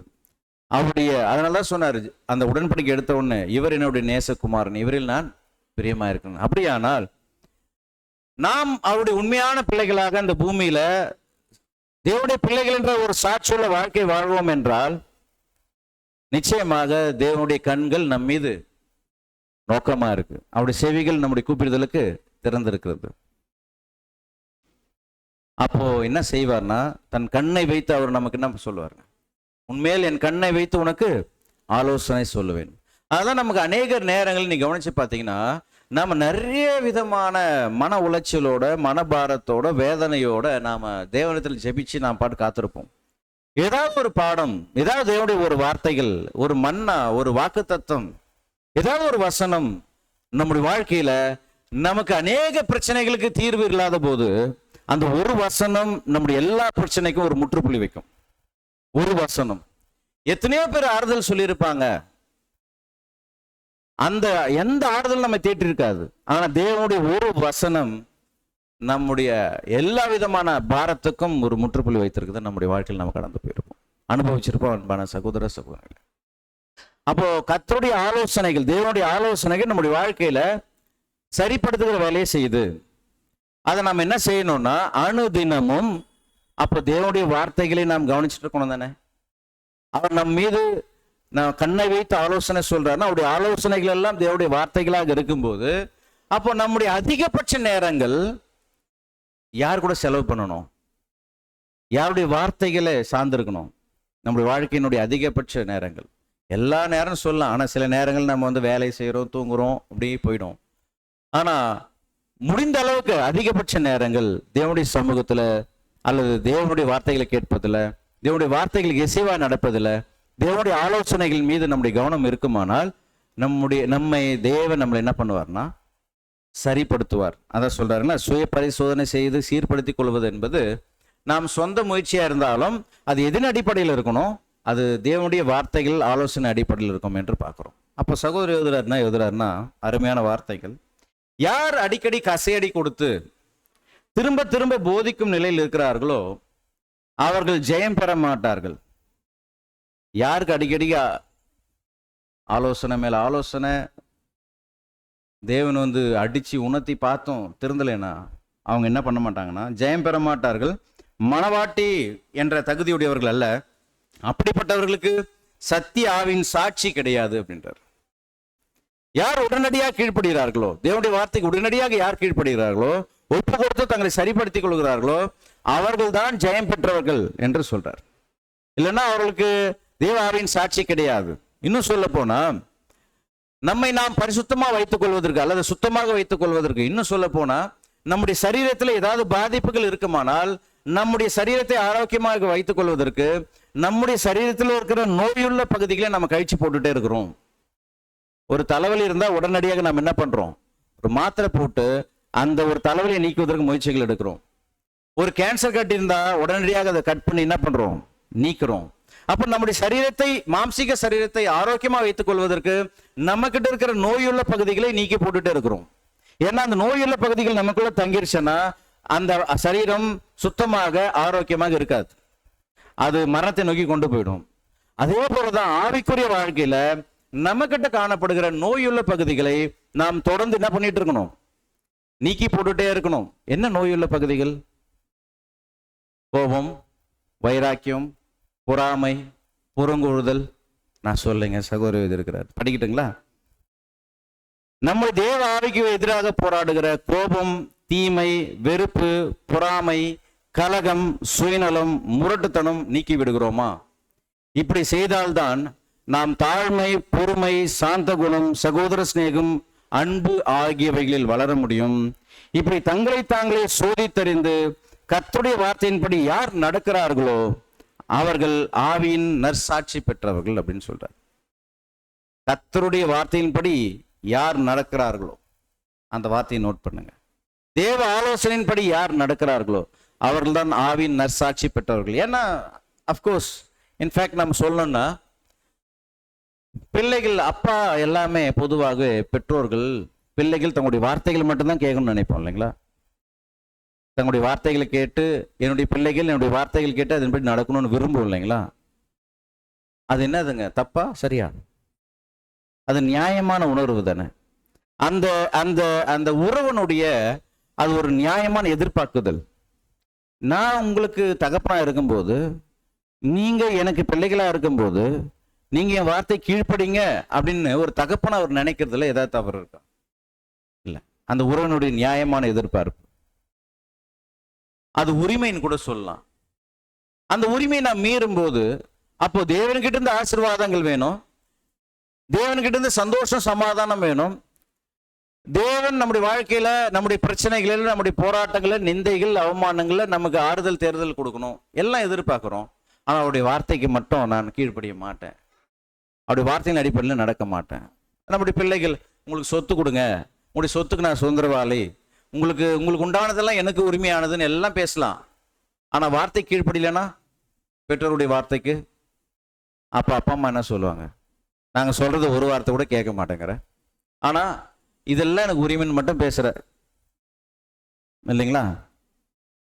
அப்ப நாம உடன்படிக்கை செய்த நாள் முதற்கொண்டு நான் கிறிஸ்துவின் நான் தேவனுடைய பிள்ளை, நான் கிறிஸ்துவின் சரீரங்கம், நான் புது சிருஷ்டி, தேவன் எனக்காக சத்தியங்களை கொடுத்திருக்கிறார், என்ன தேவன் இந்த அழைப்புகளை கூட்டிருக்கிறார், எனக்கு அழியாமை, இப்படி எல்லாம் பேசிட்டு இருக்கிறோம். ஆளுகைக்கு போறோம், எல்லா உரிமைகளை பத்தி பேசுறோம். ஆனா கீழ்ப்படிதல் விஷயத்துல என்ன பண்ணிடுறோம்? தகப்பன் கிட்ட இருக்கிற உரிமைகளை பத்தி நாம நிறைய பேசுறோம். ஆனா தகப்பன் சொல்லுகிற வார்த்தைகளுக்கு கீழ்ப்படிதல் குறித்து நாம் என்ன பண்ணிடுறோம்னா அதற்கு அந்நியர்களா மாறிடுறோம். அன்பான சகோதர சகோதரிகளே, இப்படி தங்களை தாங்களை சோதித்தறிந்து கர்த்தருடைய வார்த்தையின்படி யார் நடக்கிறார்களோ அவர்கள் ஆவியின் நற்சாட்சி பெற்றவர்கள் சொல்றார். சரிங்களா? அந்த மூணாவது விஷயம் நம்ம கிட்ட இருக்கான்னு உறுதிப்படுத்திக்கணும். நான்காவது விஷயம் ஒரு முக்கியமான விஷயம் சொல்றார். என்னன்னா, தேவனுடைய பிள்ளைகளா இருக்கிறவர்கள், தேவ ஆவினால் வழிநடத்தப்படுகிறவர்கள் பாவம் செய்வதில்லை, தொடர்ந்து பாவம் செய்வதில்லை. பாவம் செய்வதில்லை, தொடர்ந்து பாவம் செய்வதில்லை. 1 யோவான் 5ஆம் அதிகாரம் 18ஆம் வசனம்.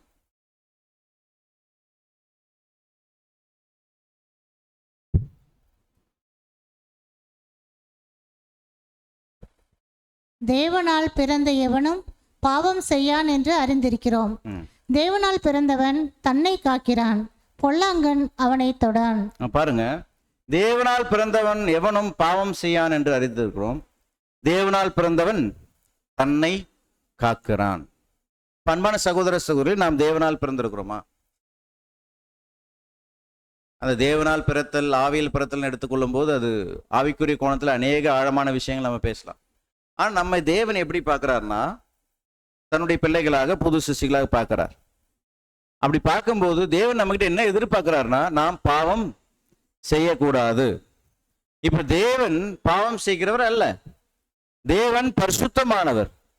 அப்போ அவருடைய வித்து ஆகிய பரிசுத்த ஆவியின் வல்லமை நம்ம கிட்ட இருக்கு, அவருடைய வித்து கொடுத்திருக்கிறார். அப்போ பரிசுத்தமுள்ளவருடைய பரிசுத்த வித்தாகிய பரிசுத்த ஆவி நம்ம கிட்ட இருக்கும்போது, அந்த பரிசுத்த ஆவியின் வல்லமையினால் வழிநடத்தப்படுகிற தேவனுடைய பிள்ளைகள் கிட்ட என்ன காணப்படக்கூடாது? பாவம் இருக்கக்கூடாது, பாவம் செய்யக்கூடாது, தொடர்ந்து பாவம் செய்வதில் தங்களை ஈடுபடுத்திக் கொள்ளக்கூடாது. ஆனா என்ன ஒரு யதார்த்தமான உண்மை அப்படின்னு சொன்னா, நாம் எல்லாருமே ஏற்கனவே விழுந்து போன சுவாபத்தில் இருக்கிற பழைய மாம்சத்தை உடையவர்களாக இருக்கிறோம். எப்பவுமே இது ஒரு சாக்கா சொல்லும், கரெக்டுங்களா? ஆனா அதான் உண்மை. எப்ப கேட்டாலும், பிரதர் விழுந்து போன மாம்சம் எத்தனை வருஷம், 10 வருஷம் ஆனாலும் அதே பதில், 1 வருஷம் ஆனாலும் அதே பதில், 15 வருஷம் ஆனாலும் அதே பதில். அந்த தொடர்ந்து ஒரே பாவத்துக்கு ஒரே பதில 10 வருஷமா சொல்ல முடியுமா? ஒவ்வொரு குணலட்சணங்களுக்கு வேணா நம்ம ஒரு எக்ஸ்கியூஸ் கேட்கலாம். அது எக்ஸ்கியூஸ்னு என்ன பதில் எப்படி சொல்றீங்க அப்படின்னு எடுத்துக்காதீங்க. இப்போ ஒருவேளை நம்ம கோபம் என்ற விஷயத்துல நான் மாத்திக்கல அப்படின்னா, 1 வருஷம் மாத்திக்கல, ஓகே, 2வது வருஷம் மாத்திக்கல, 3வது வருஷம் மாத்திக்கல, 10 வருஷம் கழிச்சு கூட நான் கோபம் விஷயத்துல, பிரதர் விழுந்து போன மாம்சம் பிரதர் என்ன செய்வது? அடுத்த 15 வருஷத்துக்கு அப்புறம் விழுந்து போன மாம்சம் ஒரு குணலட்சணத்தை மாத்துறதுக்கு. அப்ப அன்பான சகோதர சகோதரிகளே, அப்ப விழுந்து போன மாம்சம் தான், அதனால இவ்வளவு கிருபை, அதனால்தான் இவ்வளோ தேவனுடைய வார்த்தைகள் சத்தியங்கள், அதெல்லாம் தேவன் இவ்வளவு பொறுமையா இருக்கிறார் நம்ம விஷயத்துல. இவ்வளவு கிருபைகள், இவ்வளவு வாய்ப்புகள், வசதி வாய்ப்புகள், கர்த்தர் இயேசுனுடைய அந்த பரிந்து பேசுதல் எல்லாமே கொடுத்ததனுடைய நோக்கம், நாம் விழுந்து போன மாம்சத்தில் இருக்கிறோம், அதனால பலவீனங்கள் இருக்கு, அதுல இருந்து நாம் அடுத்தடுத்த படியை நோக்கி போகணும், முன்னேறி போகணும், அதுக்கு நிறைய ப்ரொவிஷன்ஸ் தேவன் கொடுத்திருக்கிறார். இல்லைன்னு சொல்லுங்க, நிறைய வாய்ப்புகள் கொடுத்திருக்கார் தேவன். மாற்றிக்கொள்வதற்கான அநேக வாய்ப்புகளை தேவன் ஏற்படுத்திக் கொள்கிறார். இப்ப அனந்தரம் நம்ம உட்கார்ந்து சத்தியம் கேட்கிறோம்ல, கொடுப்பதனுடைய நோக்கம் என்ன? நம்மை மாற்றிக்கொள்ள வேண்டும் என்றுதான். அநேக விதமான தேவனுடைய வார்த்தைகள் நம்மளை கடந்து வருது. மன்னா கொடுக்கிறாரு, ஏன்? நம்மளை மாற்றிக்கொள்றதுக்கு தான். சரி, அப்படி மீறி தவறு செய்யும் போது நம்ம போய் நீங்க அறிக்கையிட்டு மன்னிப்பு கேளுங்க, கர்த்தர் இயேசு பரிந்து பேசுவார். எதுக்கு? நம்மை நாம் மாற்றிக்கொள்ள வேண்டும் என்றுதான். இவ்வளவு வாய்ப்புகள் கொடுத்தும் ஒரு குணலட்சணத்தை நம்மளால் மாற்ற முடியவில்லை என்றால், அப்போ தேவனுடைய பிள்ளைகள் நிச்சயமாக பாவம் செய்வர்களாக இருக்க மாட்டாங்க, தொடர்ந்து பாவம் செய்வதில்லை. ஏன்னா இவர்களை அவர்கள் வேண்டாம் என்று ஒதுக்கின, மரித்து போனது என்று நினைக்கிற அவருடைய பழைய மாம்சம் எப்படியாக மேலோங்கி வந்து இவங்களை வீழ்த்துவதற்கு முயற்சி செய்துட்டே இருக்கும். அதான் சகோதரர் என்னன்னா, தேவனுடைய பிள்ளைகளை மரித்ததாக கருதப்பட்ட அவருடைய பழைய குணங்கள் தோன்றி எப்படியாவது நசுக்கி கூடும், நசுக்கி விட வாய்ப்பு இருக்கு. அதனால என்ன செய்யணும்? அப்ப தேவனுடைய பிள்ளைகள் என்ன செய்யணும்? ரோமர் 6 அதிகாரம் 6 வசனம் கூட நீங்க ஒரு வசனம் வாசிங்க.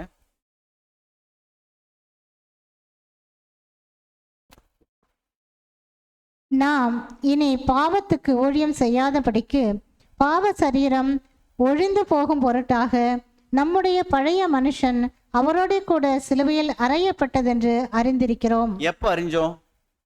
நம்முடைய பழைய மனுஷன் நாம் இனி பாவத்துக்கு ஊழியம் செய்யாதபடிக்கு. அது என்னங்க பாவத்துக்கு ஊழியம் செய்யாதபடிக்கு?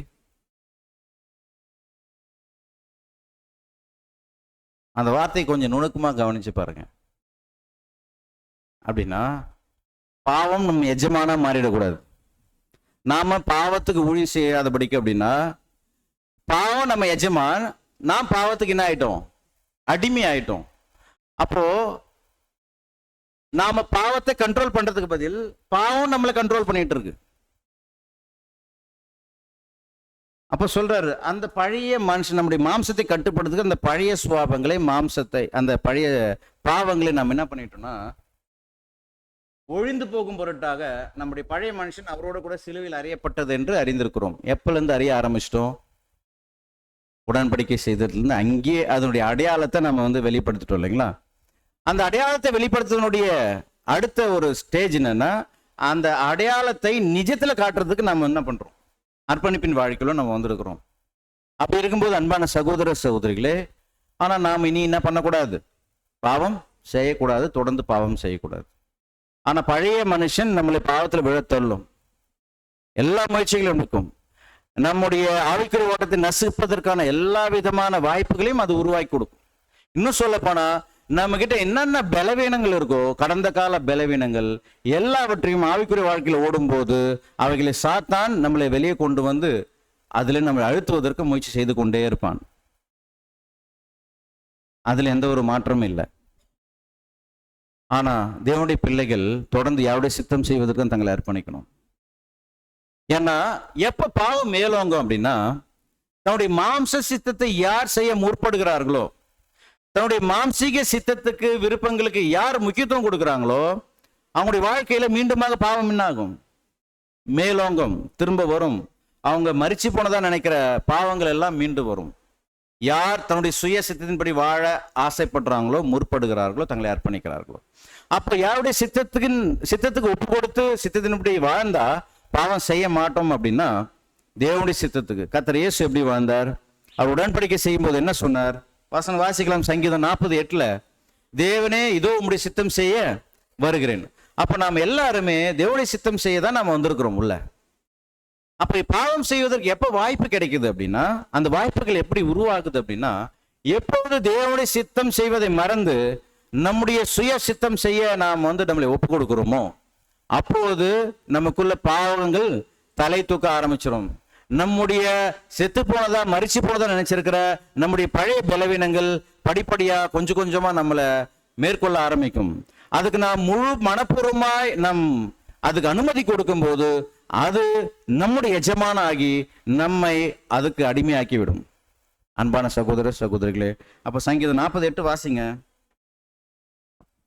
என் தேவனே, உமக்கு பிரியமானதே செய்ய விரும்புகிறேன், உமது நியாய பிரமாணம் என் உள்ளத்திற்குள் இருக்கிறது என்று சொன்னேன். தேவனே, உமக்கு பிரியமானதை செய்ய விரும்புகிறேன்.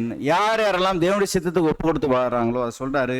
இப்படி செய்தால் சத்தியாவின் சாட்சி நமக்கு உறுதியாக கிடைக்கும் அப்படின்னு சொல்றார். தேவனுடைய சித்தத்தின்படி செய்கிறவர்கள், தேவனுடைய சித்தத்தின்படி செய்து தங்களுடைய வாழ்க்கையில பாவம் செய்யாமல் தங்களை காத்துக் கொள்ளுகிறவர்கள் எவர்களோ அவருடைய வாழ்க்கையில பரிசுத்தாவின் சாட்சி நிச்சயமாக இருக்கும் என்று பார்க்கிறோம். அன்பான சகோதர சகோதரர்கள், இப்போ 4 பாயிண்ட் பார்த்துட்டோம் இல்லைங்களா? இப்போ 5வது, உலகத்திலிருந்து பிரிந்திருத்தல், செப்பரேட் ஃப்ரம் த வேர்ல்ட். உலகத்திலிருந்து பிரிந்திருத்தல். அப்ப தேவ ஆவினால் வழிநடத்தப்படுகிறார்கள் தேவனுடைய பிள்ளைகள். கர்த்தர் இயேசு சொன்னது போல, நான் உலகத்தார் அல்லாதது போல நீங்களும் உலகத்தார் அல்ல அப்படின்னு சொன்னது போல, தேவனுடைய பிள்ளைகளா இருக்கிறவர்கள் உலகத்தோட இசைந்திருக்க மாட்டாங்க. உலகத்திலிருந்து, உலகத்தினுடைய அனைத்து காரியங்களிலிருந்து பிரிந்தவர்களாக இருப்பாங்க. வசனம் வாசிக்கலாம். யோவான் 15:19. நீங்கள் உலகத்தாராயிருந்தால் உலகம் தன்னுடையதை சிநேகித்திருக்கும். நீங்கள் உலகத்தாராயிராதபடியினாலும் நான் உங்களை உலகத்திலிருந்து தெரிந்து கொண்டபடியினாலும் உலகம் உங்களை பகைக்கிறது. அப்போ நீங்க உலகத்தார் அல்ல. அப்போ உலகத்தின் ஆவி தேவ ஆவியோட, நம்மகிட்ட என்ன ஆவி இருக்கு? தேவனுடைய ஆவி. நாம் தேவ ஆவினால் வழிநடத்தப்படுகிறவர்கள். நாம் உலகத்தார் அல்ல. உலகத்திலிருந்து தேவன் நம்மளை என்ன பண்ணியிருக்கார்? பிரித்தெடுத்து கொண்டு வந்திருக்கிறார். தேவ ஆவினால் வழிநடத்தி கொண்டிருக்கிறார். அப்போ உலகத்தின் ஆவி தேவ ஆவியோடு எப்போது என்ன பண்ணிட்டு இருக்கு? போர் புரிஞ்சிட்டே இருக்கு, எதிர்த்து சண்டை போட்டுட்டே இருக்கு. இது மாற்ற முடியுமா? இதை மாற்ற முடியுமா? நிச்சயமா மாற்ற முடியாது.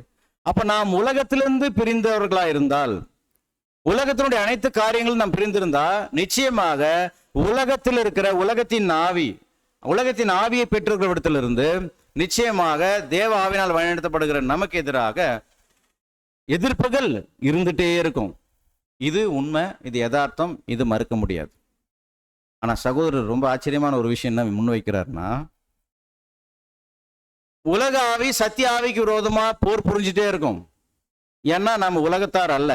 இன்னொரு வசனம் வாசிருங்க, 2 தீமோத்தேயு 3:12.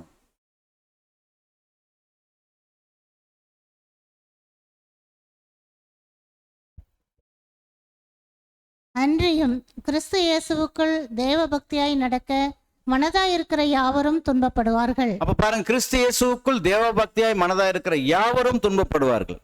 அப்ப இந்த உலகத்துல நான் வாழும்போது தேவனுக்கு பிரியமாய் அவருக்கு பக்தியாய் வாழ நினைச்சா நமக்கு நிச்சயமா என்ன இருக்குன்னா, இந்த உலகத்திலிருந்து நமக்கு உபத்திரவங்கள், போராட்டங்கள் இருக்கும்.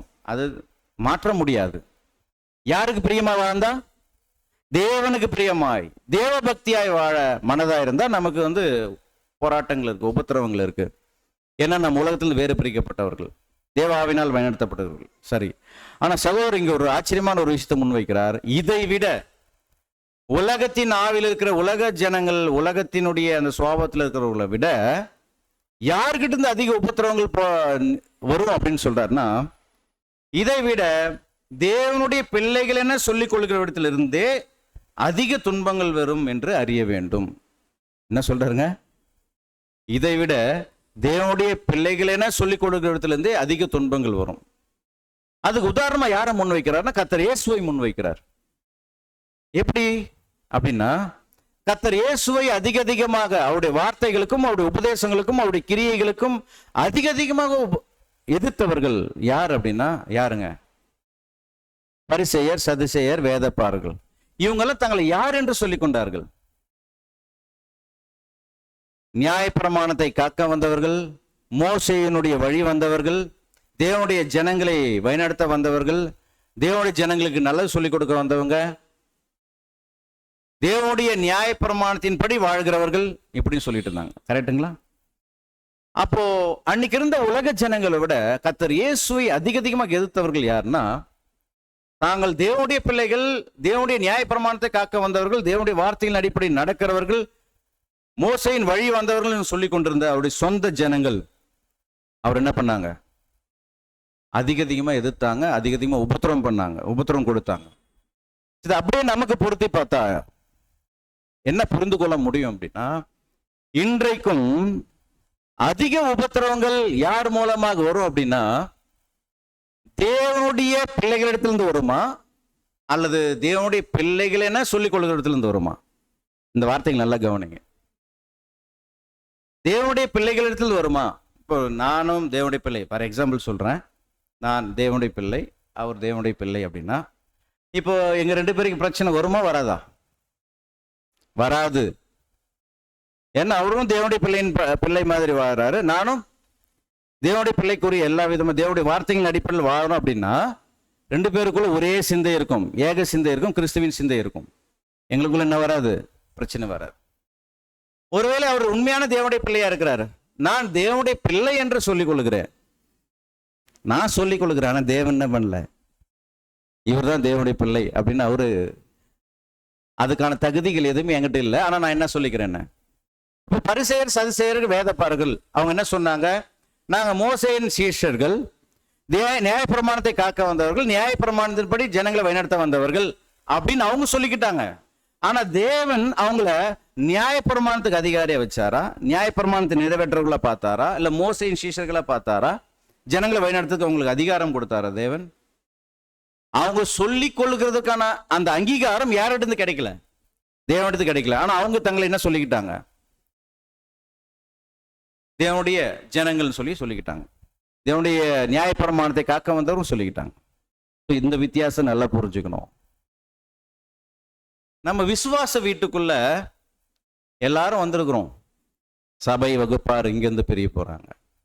அந்த சபை வகுப்பாரா ஓடி அதில் சில பேர் எதா மாற போறாங்க, திரள் கூட்டம் மாற போறாங்க. அதுல சில பேர் இந்த ஓட்டத்துல முற்றிலுமாக ஆப்போசிட்ல போய் அவங்க ஒரு வகுப்பாரா மாற போறாங்க. அப்ப இந்த விசுவாச வீட்டாருக்குள்ள உண்மையாக தேவனுடைய பிள்ளைகள் என்ற சரீரங்களும் இருப்பாங்க,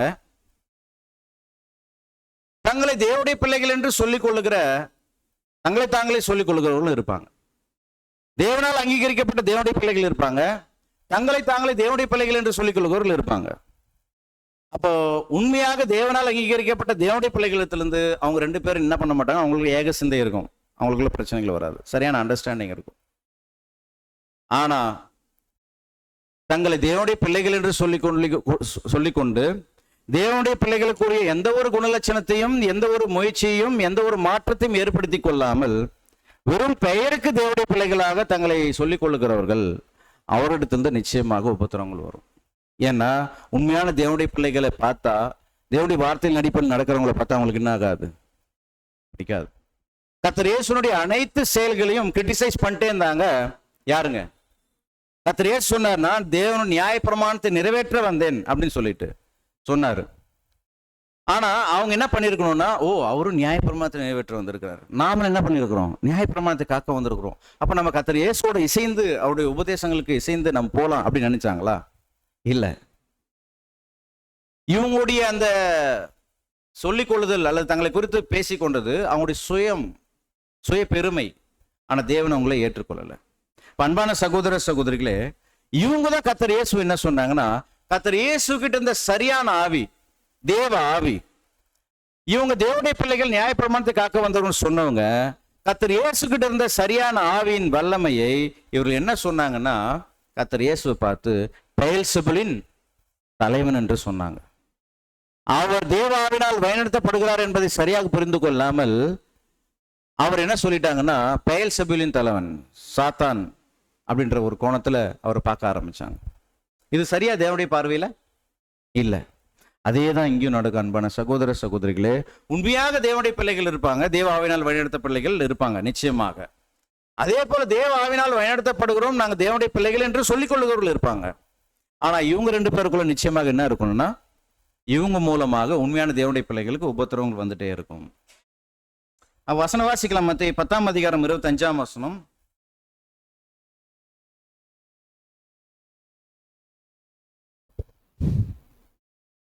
சீஷன் தன் போதகனைப் போலவும் வேலைக்காரன் தன் எஜமானைப் போலவும் இருப்பது போதும், வீட்டு எஜமானையே பெயல்செபூல் என்று சொன்னார்களானால் அவன் வீட்டாரை அப்படி சொல்வது அதிக நிச்சயம் அல்லவா? வீட்டு எஜமானை என்ன சொல்லியிருக்கிறாங்க? பெயல்செபூலின் தலைவன் பெயல்செபூல் என்று சொல்வார்களானால் நம்மள என்ன சொல்லுவாங்க? அவருடைய பிள்ளைகளையும், உண்மையான தேவனுடைய பிள்ளைகளையும் அப்படிதான் சொல்லுவாங்க. இப்போ கர்த்தர் இயேசு யூத தலைவர்களோட ஐக்கியம் வச்சிருந்தாரா? இல்ல. எப்பவுமே அவங்கள ஐக்கியம் வச்சிருந்தா என்ன சொல்லியிருப்பாங்க? வேதப்பாரகர் பரிசேயர் சதுசேயரோட இசைந்து போயிருந்தா என்ன சொல்லியிருப்பாங்க? அவர் சூப்பர், வெரி குட் எல்லாம் புகழ்ந்திருப்பாங்க. ஆனா கர்த்தர் இயேசு என்ன பண்ணல? அவங்களோட இசைந்து போகல. அவங்களுடைய ஆவியை நன்றாக அறிந்திருந்தாரு, அவங்களுடைய மாய்மாலத்தை நன்றாக அறிந்திருந்தாரு.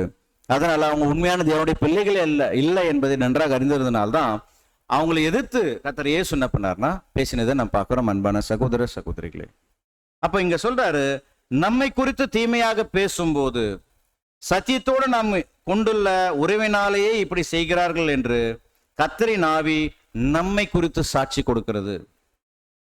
துன்பங்கள் நமக்கு வரும்போது நாம் சத்தியத்தின் சரியான பாதையில் நடக்கும் என்பதற்கு இதுவே சான்று அப்படின்றார். நமக்கு உபத்திரங்கள் வருதா, சத்தியத்தை முன் வச்சு தேவனுடைய காரியங்களை முன் வச்சு உபத்திரங்கள் வருதா, நாம் சத்தியத்தின் சரியான பாதையில் நடக்கிறோம், தேவனுடைய சத்திய ஆவின் சாட்சி நமக்கு இருக்குது என்பதனுடைய சான்று. சத்தியத்தின் அடிப்படையில் வாழ்வதன் மூலமாக வருகிற எதிர்ப்புகள், உபத்திரவங்கள், நிந்தைகள், அவமானங்கள் என்று பார்க்கிறோம் அன்பான சகோதர சகோதரிகளே. அப்போ உலகத்திலிருந்து பிரிந்திருந்தா, உலகத்தின் ஆவி தேவாவியோடு போர் செய்து கொண்டிருக்கிறதுனால நமக்கு உலகத்திலிருந்து உபத்திரங்கள் இருக்கு, ஓகே. ஆனா அந்த உலகத்தின் ஆவி சபையில் இருக்கிற சில சகோதர சகோதரிகள் கிட்ட தேவனுடைய பிள்ளைகள் என்று சொல்லிக் கொண்டிருக்கிற சகோதர சகோதரத்தில் கிரியை செய்யுமானால் அதுவும் அந்த சுயநலத்தின் ஆவியும் தேவாவியோட எங்கேயும் எதிர்த்து நிற்கும்.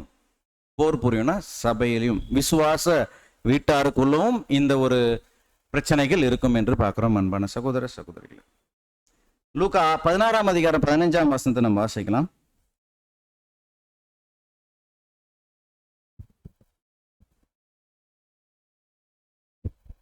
அவர் அவர்களை நோக்கி, நீங்கள் மனுஷர் முன்பாக உங்களை நீதிமான்களாக காட்டுகிறீர்கள், தேவனோ உங்கள் இருதயங்களை அறிந்திருக்கிறார். மனுஷருக்குள்ளே மேன்மையாக எண்ணப்படுகிறது தேவனுக்கு முன்பாக அருவருப்பாய் இருக்கிறது. பாருங்க, கர்த்தர் இயேசு ஒரு மேன்மைக்காக, புகழ்ச்சிக்காக வேதபாரகர் பரிசேயர் இவர்களோட இசைந்து போயிருந்தார்னா அவருக்கு என்னதான் கிடைச்சிருக்கும்? புகழ்ச்சி கிடைச்சிருக்கும், மேன்மை கிடைச்சிருக்கும், அவங்க கிட்ட இருந்து முழு கோஆபரேஷன் கிடைச்சிருக்கும், அவர் போற்றி புகழ்ந்திருப்பாங்க. ஆனா கர்த்தர் இயேசு என்ன பண்ணல? அந்த புகழ்ச்சியை, மேன்மையை அவர் விரும்பல.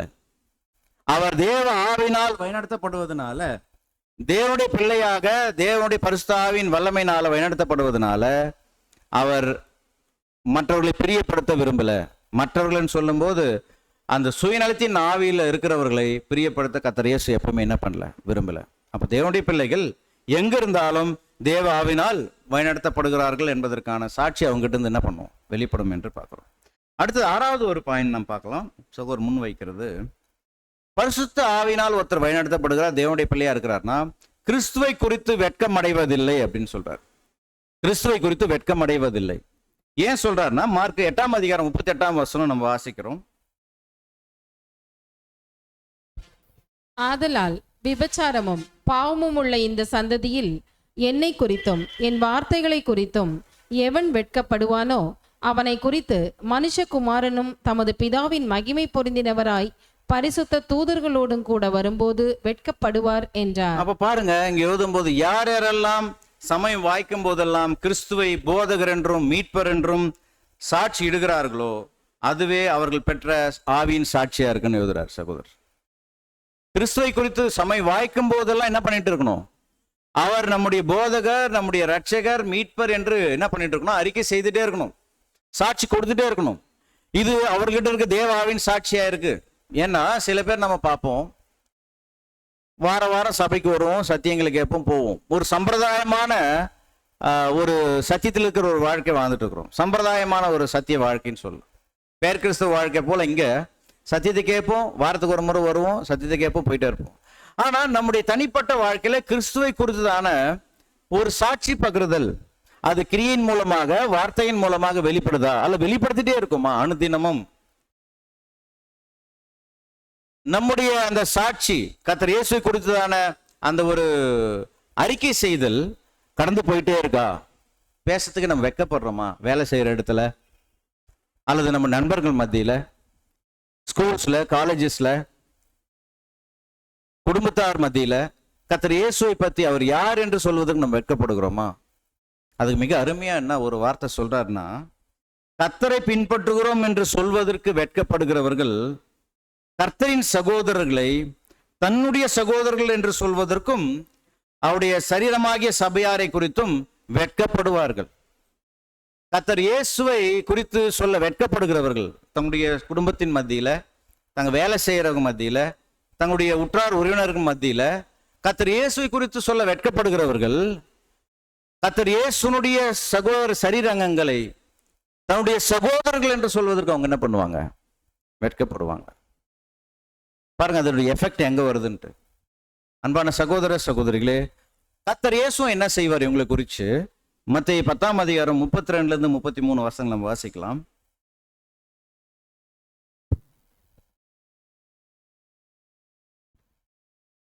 மனுஷர் முன்பாக என்னை அறிக்கை பண்ணுகிறவன் எவனோ அவனை நானும் பரலோகத்தில் இருக்கிற என் பிதாவின் முன்பாக அறிக்கை பண்ணுவேன்.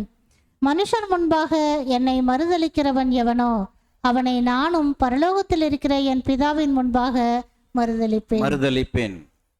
எழுதுறாரு, கர்த்தரின் 2ஆம் வருகையிலே இவர்கள் தங்கள் மனப்போக்கை மாற்றிக்கொள்ளவில்லை என்றால் அவரும் இவர்களை குறித்து தன் பிதாவின் முன்னிலும் பரிசுத்த தூதர்கள் முன்னிலும் என்ன பண்ணுவார்களாம்? வெட்கப்படுவார், மறுதலிப்பார் என்று பார்க்கிறோம். அன்பான சகோதர சகோதரிகளே, இது அதிகபட்சமா நம்ம நிறைய பேர் செய்யறதில்லை. ஆனா சில பேர் நம்ம என்ன பண்றோம்னா, நம்முடைய வாழ்க்கை பார்த்தீங்கன்னா வந்தத்திலிருந்து சத்தியத்துல எந்த ஒரு முன்னேற்றமும் இல்லை, நம்முடைய சொந்த வாழ்க்கையில முன்னேற்றம் இருக்காது, அல்லது இந்த சத்தியத்தை போய் மற்றவங்க சொல்லுவதிலும் எந்த ஒரு முன்னேற்றமும் இருக்காது. சொந்த வாழ்க்கையில் தேவனுடைய பிள்ளைகள் என்ற ஒரு மாற்றமும் இருக்காது, குணலட்சண மாற்றம் இருக்காது. ஒன்று நம்ம கிட்ட மாற்றம் இருக்கணும், மற்றவங்களுக்குள்ள மாற்றங்களை உருவாக்கணும். நம்ம கிட்ட மாற்றங்கள் உருவாகலைன்னா மற்றவங்களுக்குள்ள மாற்றத்தை உருவாக்குறதுக்கு நமக்கு என்னைக்குமே என்ன ஆகாது, விருப்பம் இருக்காது, முயற்சி செய்ய மாட்டோம். அன்பான சகோதர சகோதரிகளே, ஆனா மாற்றம் உருவாக்குகிறவரை குறித்து நம்ம என்ன பண்ணிட்டு இருப்போம்? குறை சொல்லிட்டு இருப்போம். அப்போ முதல்ல மாற்றத்தை எங்க ஏற்படுத்தணும்? நமக்குள்ள ஏற்படுத்தணும். அன்பான சகோதர சகோதரிகளே, அப்போ நாம் என்ன செய்யணும்? கர்த்தர் இயேசுவை குறித்ததான ஒரு சரியான விசுவாசம் இருக்கணும், அவரை குறித்தான ஒரு வாஞ்சை இருக்கணும், பற்று இருக்கணும். அது நமக்குள்ள உறுதியா வேறொன்று இருந்ததுன்னா அவர் தான் நமக்கான ஒரு சத்தியத்தினுடைய அச்சாரமா இருக்கிறார். அன்பான சகோதர சகோதரி, அப்படி இருக்கும்போது இந்த சத்தியம் கர்த்தர் இயேசு தான் உலகத்தின் மீட்பர், இந்த நற்செய்தி, இதை சொல்லுவதற்கு நம்ம என்ன பண்ணோம்னா முடிந்த அளவுக்கு என்ன பண்றோம்? வாய்ப்பு கிடைக்கும் போதெல்லாம் முயற்சி செய்துட்டே இருக்கணும். அவர் மூலமாக இந்த உலகத்துக்கு ரட்சிப்பு, ஆசீர்வாதம் என்பதை தொடர்ந்து நம்ம என்ன பண்ணிட்டு இருக்கோம்னா சாட்சி கொடுத்துட்டே இருக்கணும். அன்பான சகோதர சகோதரிகளே, அடுத்தது 7வது ஒரு விஷயம் நம்ம பார்க்கிறோம், தேவனிடத்தில் உறுதியான விசுவாசம்.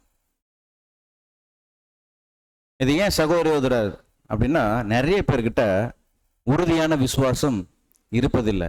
உபத்திரவங்கள், போராட்டங்கள் இந்த உலகத்திலிருந்து நமக்கு வரும்போது, ஏன்னா இந்த உலகத்தை ஜெயிக்கிற ஜெயம் எதுன்னா நம்முடைய விசுவாசம் தான். சரியான விசுவாசம் நம்ம கிட்ட இல்லைன்னா இந்த உலகத்துல நாம் வெற்றி சிறந்தவர்களாக தேவனுடைய பிள்ளைகளாக வாழ முடியாது. ஒரு வசனம் வாசிக்கலாம், 1 யோவான் 5ஆம் அதிகாரம் 4ஆம் வசனம்.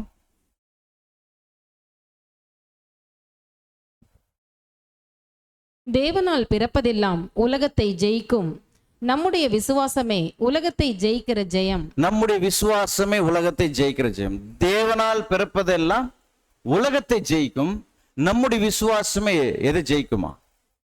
உலகத்தை ஜெயிக்கும். அப்ப தேவனுடைய பிள்ளைகளா இருக்கிறவர்கள் அவருடைய விசுவாசம் கொண்டு, தேவன் மீதான விசுவாசம் கொண்டு இந்த உலகத்தை ஜெயிக்கணும்.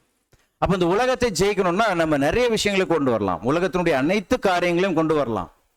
ஆனா அந்த ஜெயிக்கிறதுக்கான அந்த போராட்டத்துல அநேக நேரங்களில் இந்த உலகத்தோடு நாம் போராடும் போது எல்லா விஷயம், உலகம், மாம்சம், பிசாசு, நம்முடைய எதிரிகளோட போராடும் போது நாம் அநேக நேரங்களில் சோர்ந்து போவதற்கான காரணம் என்னன்னா, நம்ம கிட்ட விசுவாச குறைச்சல்னால நம்ம சோர்ந்து போகிறோம். அப்ப உறுதியான விசுவாசம் இருக்கணும். ஏன்னா உபத்திரவங்கள், போராட்டங்கள், நிந்தைகள், அவமானங்கள் வரும்போது, உலகத்தின் ஆவியிலிருந்து, உலகத்தின் ஆவின் சிந்தையுடையவர்களிருந்து வரும்போது, நாம் எல்லாத்தையும் தேவன் பார்த்துப்பார். என்னை வழிநடத்துகிற, என்னை அழைத்த என்னுடைய தகப்பன் என்னை வழிநடத்துவார், அவர் பார்த்துக் கொள்வார் என்ற உறுதியான விசுவாசம் நம்ம கிட்ட இல்லைன்னா நாம் சில பேர் என்ன பண்ணுவோம்? சோர்ந்து போயிடுவாங்க. அதுக்கப்புறம் ஒரு சில வாரங்கள் சபைக்கு வர மாட்டாங்க. தேவனோட இருக்கிற, தேவனுடைய வார்த்தைகளோடு இருக்கிற அந்த ஐக்கியம் அவங்க கிட்ட இருந்து போக ஆரம்பிச்சிடும். அதுக்கப்புறம் எங்க விழுந்துருவாங்கன்னா உலகத்தின் ஆவியோட, உலகத்தின் காரியங்களோட இசைந்து போயிடுவாங்க. அங்க எது உறுதி இல்லைன்னா உறுதியான விசுவாசம் இல்லை. தேவன் பார்த்துக் கொள்வார், தேவன் வழிநடத்துவார், இந்த அழைப்புக்குள் தேவன் கூட்டு வந்திருக்கிறார், அவர் பார்த்துக் கொள்வார் என்ற உறுதியான விசுவாசம் இல்லை. இன்னொரு வசனம் வாசிக்கலாம், எபிரேயர் 11:6.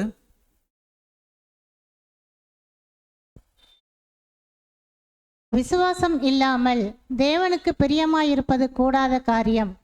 ஏனென்றால் தேவனிடத்தில் சேருகிறவன் அவர் உண்டென்றும் அவர் தம்மை தேடுகிறவர்களுக்கு பலன் அளிக்கிறவர் என்றும் விசுவாசிக்க வேண்டும். அப்ப விசுவாசம் இல்லாமல் தேவனுக்கு பிரியமா நம்ம என்ன பண்ண முடியாது?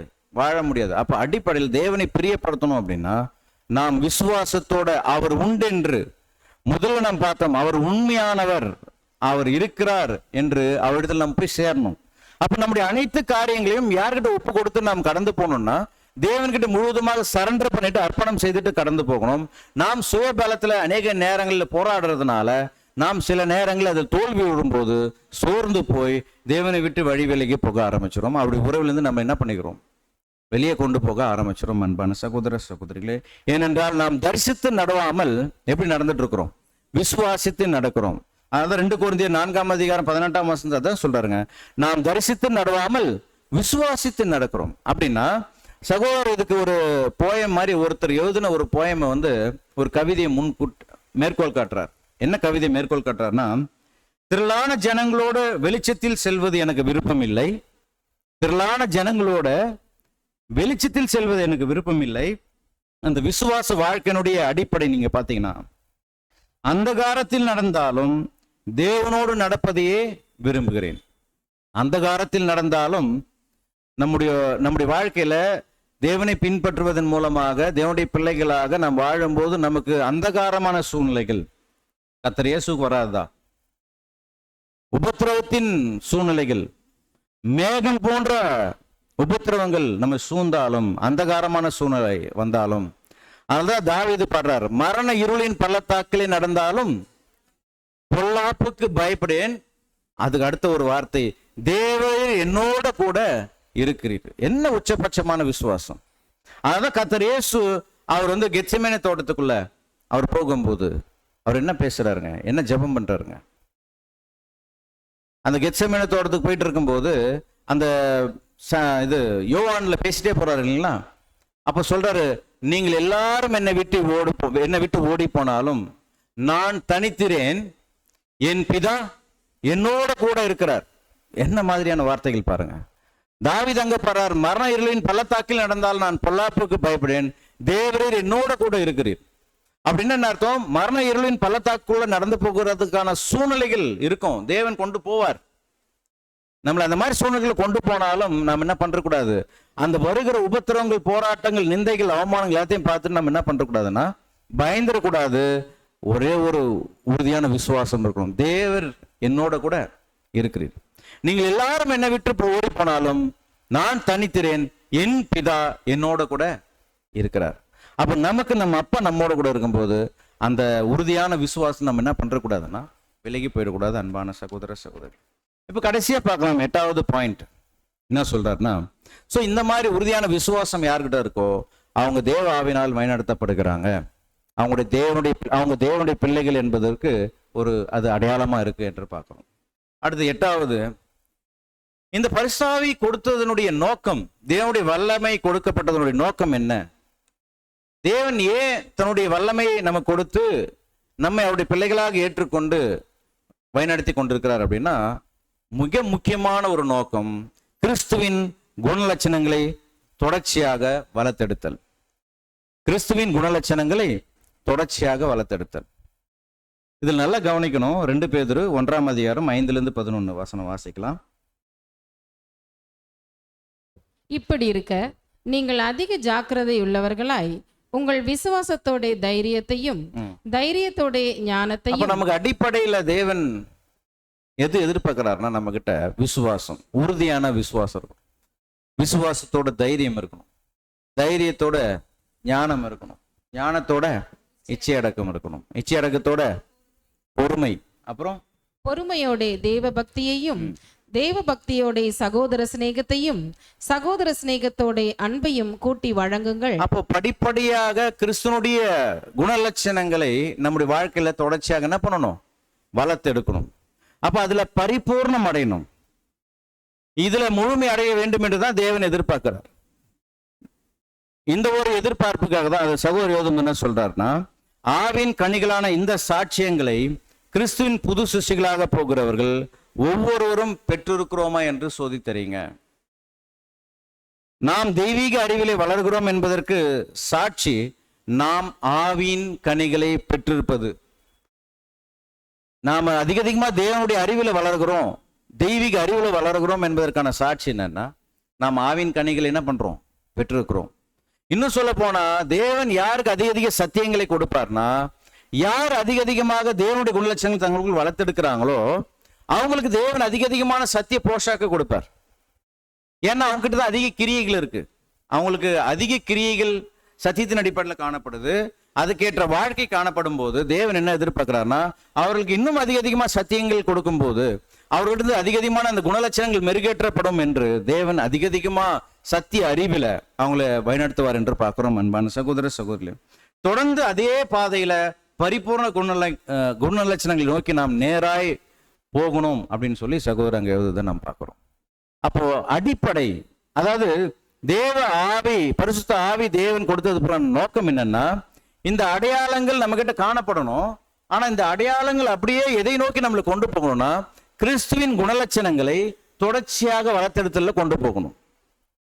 அப்போ இப்ப பார்த்தோம் 8 அடையாளங்கள். இந்த 8 அடையாளங்கள் பார்த்தோம். இந்த 8 அடையாளங்கள் யார் யார்கிட்ட இருக்கு? தேவனுடைய பிள்ளைகள் என்பதற்கான சாட்சி இந்த 8 அடையாளங்கள். சில பேர்கிட்ட சில அடையாளங்கள் இருக்கும், சில பேர்கிட்ட சில அடையாளங்கள் இல்லாமல் இருக்கும். சில பேர்கிட்ட எல்லா அடையாளங்களும் காணப்படலாம், ரொம்ப சந்தோஷம். சில பேர்கிட்ட கொஞ்சம் அடையாளங்கள் இருக்கும், சில அடையாளங்களுக்கும் சில அடையாளங்கள் இருக்காது. இல்லைன்னா என்ன பண்ணணும்? அதுல கவனம் செலுத்தி நம்ம வளர்த்தெடுக்கணும். எது எதுல இல்லை, எது எதுல நம்ம குறைவுபட்டிருக்கிறோம், அப்ப எது எதுல நாம் உறுதிப்படுத்திக் கொள்ள வேண்டியது இருக்கு, தகுதிப்படுத்திக் கொள்ள வேண்டியது இருக்கு. எல்லாத்தையும் நம்ம பார்க்கணும். அன்பான சகோதர சகோதரிகளே, இப்ப கன்க்ளூஷன்ல சகோதரன் எழுதுறாருன்னா ரொம்ப அருமையா முன்வைக்கிறார். இப்போ எல்லாருக்கும் தங்களுடைய ஆவியிலும் மனதிலும் ஒரே விதமான ஆவியின் வரம் கொடுக்கப்படுவதில்லை. அர்ப்பணிப்பின் வாழ்க்கையுள்ள வந்திருக்கிறாங்க எல்லாருமே. தேவன் பரிசுத்தாவின் வல்லமை கொடுக்கிறார். அப்ப இந்த ஆவியின் வரம் எல்லாருக்கும் சரிசமமா இருக்கா? அந்த ஆவியின் வரங்களில வித்தியாசங்கள் இருக்கு இல்லைங்களா? எல்லாருக்கும் சரிசமமான ஆவியின் வரங்கள் கொடுக்கப்படுவதில்லை. அந்த வித்தியாசங்கள் இருக்கு. அதுல அப்படியே பிரிக்கிறார், 2ஆ பிரிக்கிறார். ஒன்னு அனுபவம் உள்ளவர்கள், இன்னொன்னு அனுபவம் இல்லாதவர்கள். இப்ப நீண்ட அனுபவம் உள்ள சகோதர சகோதரிகள் பரிசுத்த ஆவியை பற்றியும் பரிசுத்த ஆவியின் சாட்சிகளை பற்றியும் வேதம் என்ன சொல்லுகிறது என்று அறிந்திருப்பது அவசியம். நீண்ட அனுபவம் உள்ள சகோதர சகோதரிகள் பரிசுத்த ஆவியை பற்றி தெரிஞ்சிருக்கணும், பரிசுத்த ஆவியின் சாட்சியை பற்றி தெரிஞ்சிருக்கணும். ஏன் நீண்ட அனுபவம் உள்ள சகோதர சகோதரிகளை முன் வச்சு பேசுறாருன்னா, அங்க சொல்றாரு, நம்மளுடைய பிதா திராட்சை தோட்டக்காரராக இருக்கிறாரு. அந்த திராட்சை தோட்டக்காரர் ஒரு செடி சின்ன செடியா இருக்கும் போதே கனிகளை எதிர்பார்ப்பது இல்லை. அதுக்கு அழக எழுதுறாரு. என்ன எழுதுறாருன்னா, திராட்சை தோட்டக்காரராகிய பிதாவாகிய தேவன் சிறிய செடியாக இருக்கும் போது கனி தர வேண்டும் என்று என்ன பண்றதில்லை, எதிர்பார்ப்பதில்லை. புதிய கிளைகளிலிருந்து பச்சையான காய்களையோ பழுத்த கனிகளையோ அவர் எதிர்பார்க்கறது இல்லை. அப்ப என்ன சொல்றாரு, இந்த அனுபவங்கள் இல்லாத புதிய சகோதர சகோதரர்கள் இருக்கலாம். அப்ப யார்கிட்ட தான் தேவன் கனிகளை எதிர்பார்ப்பார்னா, புதிய செடிகள் கிட்ட இருந்து பழுத்த கனிகளை தேவன் எதிர்பார்க்கறதில்லை. பச்சையான, அதாவது புதிய செடியிலிருந்து பச்சையான காய்களையோ பழுத்த கனிகளையோ எதிர்பார்க்கறதில்லை. மாறாக நல்ல வளர்ந்த செடி, நல்ல வளர்ந்த கிளை, அந்த நானே மெய்யான திராட்சை செடி, கிறிஸ்துவோடு இணைக்கப்பட்டிருக்கிற, நெடுங்காலம் இணைக்கப்பட்டிருக்கிற, அதிக அதிகமான சாரத்தையும் தண்ணீரையும் உறிஞ்சி கொண்ட, சக்தியையும் உறிந்து கொண்ட அந்த கிளைகள் நிச்சயமாக என்ன பண்ணணும், கனிகள் கொடுத்தாகணும். தேவன் கனிகளை எதிர்பார்ப்பார். அதனால நீண்ட அனுபவம் உள்ள சகோதர சகோதரிகள் ரொம்ப கவனத்தில் வச்சுக்கணும். பரிசுத்த ஆவியை பத்தியும் தெரியும், பரிசுத்த ஆவியின் சாட்சிகள் அதனுடைய அடையாளங்கள் என்னன்னு தெரியும். அதனால நீங்க கனிகளை தேவன் உங்ககிட்ட எதிர்பார்க்கிறார் என்பதை புரிஞ்சுங்க அப்படின்னு சொல்றார். ஸோ நீண்ட அனுபவம் இல்லாத புதிய சகோதர சகோதரர்கள் இருக்கலாம், நாம அவங்கள ஒன்றும் சொல்றதுக்கு இல்லை. ஆனா ஒரு முக்கியமான விஷயம், நாம் பார்த்த ஆவியின் சாட்சியங்கள்ல ஏதாவது சில சாட்சியங்கள் சில பேர்கிட்ட இருக்கலாம், சில பேர்கிட்ட இல்லாமல் இருக்கலாம், சில பேர்கிட்ட முழுவதும் இருக்குமானா நிச்சயமாக 100% இருந்துச்சுன்னா நாம் இங்க இருக்க மாட்டோம். அதனால சிலது குறையப்பட்டிருக்கலாம். ஆனா என்ன சொல்றாருன்னா, எதுல குறையப்பட்டிருக்கிறோமோ, இந்த பரிசுத்த ஆவியின் சாட்சி பார்க்கறது இல்ல, இந்த அடையாளங்கள் எதுல குறையப்பட்டிருக்கிறோமோ அதுல கவனம் செலுத்தி நாம் அதை பரிபூர்ணத்தை நோக்கி நம்மை நாமே மெருகேற்றிக் கொள்வது நல்லது அப்படின்னு அங்க எழுதுறார். இன்னும் சொல்றாரு என்னன்னா, ஆவின் சாட்சி பெற தங்களிடம் என்னென்ன குறைகள் உள்ளதோ அதை கண்டுபிடித்து நீக்கிடுங்க. இப்ப இந்த ஆவின் சாட்சி என்கிட்ட வெளிப்படல, காரணம் என்னன்னா என்கிட்ட இந்த குறைகள் இருக்கு, அதனால தான் தேவ ஆவின் சாட்சி என்கிட்ட இல்லை. அப்போ அதை நீக்கிடுங்க. நீக்கிட்டு கடைசியா ஒரு விஷயம் சொல்றாரு, தேவ வாக்குத்தத்தங்களில் நம்முடைய விசுவாசத்தை உறுதியாக வைத்திருப்போமானால் இந்த அர்ப்பணிப்பின் வாழ்க்கையில இருளான வேலைகளிலும் சோதனை ஏமாற்ற நேரங்களிலும் அல்லது மற்ற எந்த மாதிரியான சூழ்நிலையிலும் நம்முடைய பரலோக பிதாவின் புன் சிரிப்பு வேதனை இருளை மாற்றி நமக்கு வெளிச்சத்தையும் பாதுகாப்பையும் தருகிறது அப்படின்னு சொல்றார். அப்ப தேவன் கொடுத்திருக்கிற இந்த வாக்கு தத்தங்களில நாம் உறுதியான விசுவாசம் வச்சு அதை பற்றிருப்போமானால் நாம் இந்த அர்ப்பணிப்பின் வாழ்க்கையில போகும்போது நமக்கு அநேக போராட்டங்கள், நிந்தைகள், அவமானங்கள், இருளான சூழ்நிலைகள் எல்லாம் வந்தாலும் நாம தேவனுடைய சித்தத்தின்படி வாழ்வதனால, தேவனுடைய பிள்ளைகளாக இருப்பதனால அந்த பரலோக பிதாவுடைய புன் சிரிப்பு நம்முடைய வாழ்க்கையில எல்லாத்தையும் என்ன பண்ணும், எல்லா சூழ்நிலைகளையும் மாத்திரும் அப்படின்னு சொல்றாரு. அன்பான சகோதர சகோதரிகளே, இதான் சகோதரர் இந்த வால்யூம் 5th வால்யூம்ல 9வது அத்தியாயத்துல பரிசுத்தாவியின் சாட்சி என்ற தலைப்பின் கீழாக இந்த ரோமர் 8ஆம் அதிகாரம் 16ஆம் வசனத்தை அடிப்படையாக கொண்டு நிறைய டீட்டெயிலாக எழுதியிருக்கிறாரு. அதுல சுருக்கி தலைப்புகளின் அடிப்படையில் கொஞ்சம் அதனுடைய சாராம்சத்தை நாம் முன் வச்சிருக்கிறோம். நீங்க விளக்கமாக அந்த பகுதிகளில் நீங்க வாசித்தீங்கன்னா இன்னும் அதிக காரியங்களை நீங்க அதிலிருந்து புரிந்து கொள்ளலாம். நன்றி. தேவன் தாமே தன்னுடைய வார்த்தைகள் மூலமாக நம்மை ஆசீர்வதித்து வழிநடத்துவாராக. விசேஷமாக இந்த வாய்ப்பை கொடுத்த நம்முடைய பிதாவாகிய தேவனுக்கும் நம்முடைய கர்த்தராகிய இயேசு கிறிஸ்துக்கும் மற்றும் சேலம் சபையை சார்ந்த மூப்பர்கள் மற்றும் சகோதர சகோதரர்கள் அனைவருக்கும் என் நன்றிகளை தெரிவித்துக் கொள்கிறேன். நன்றி.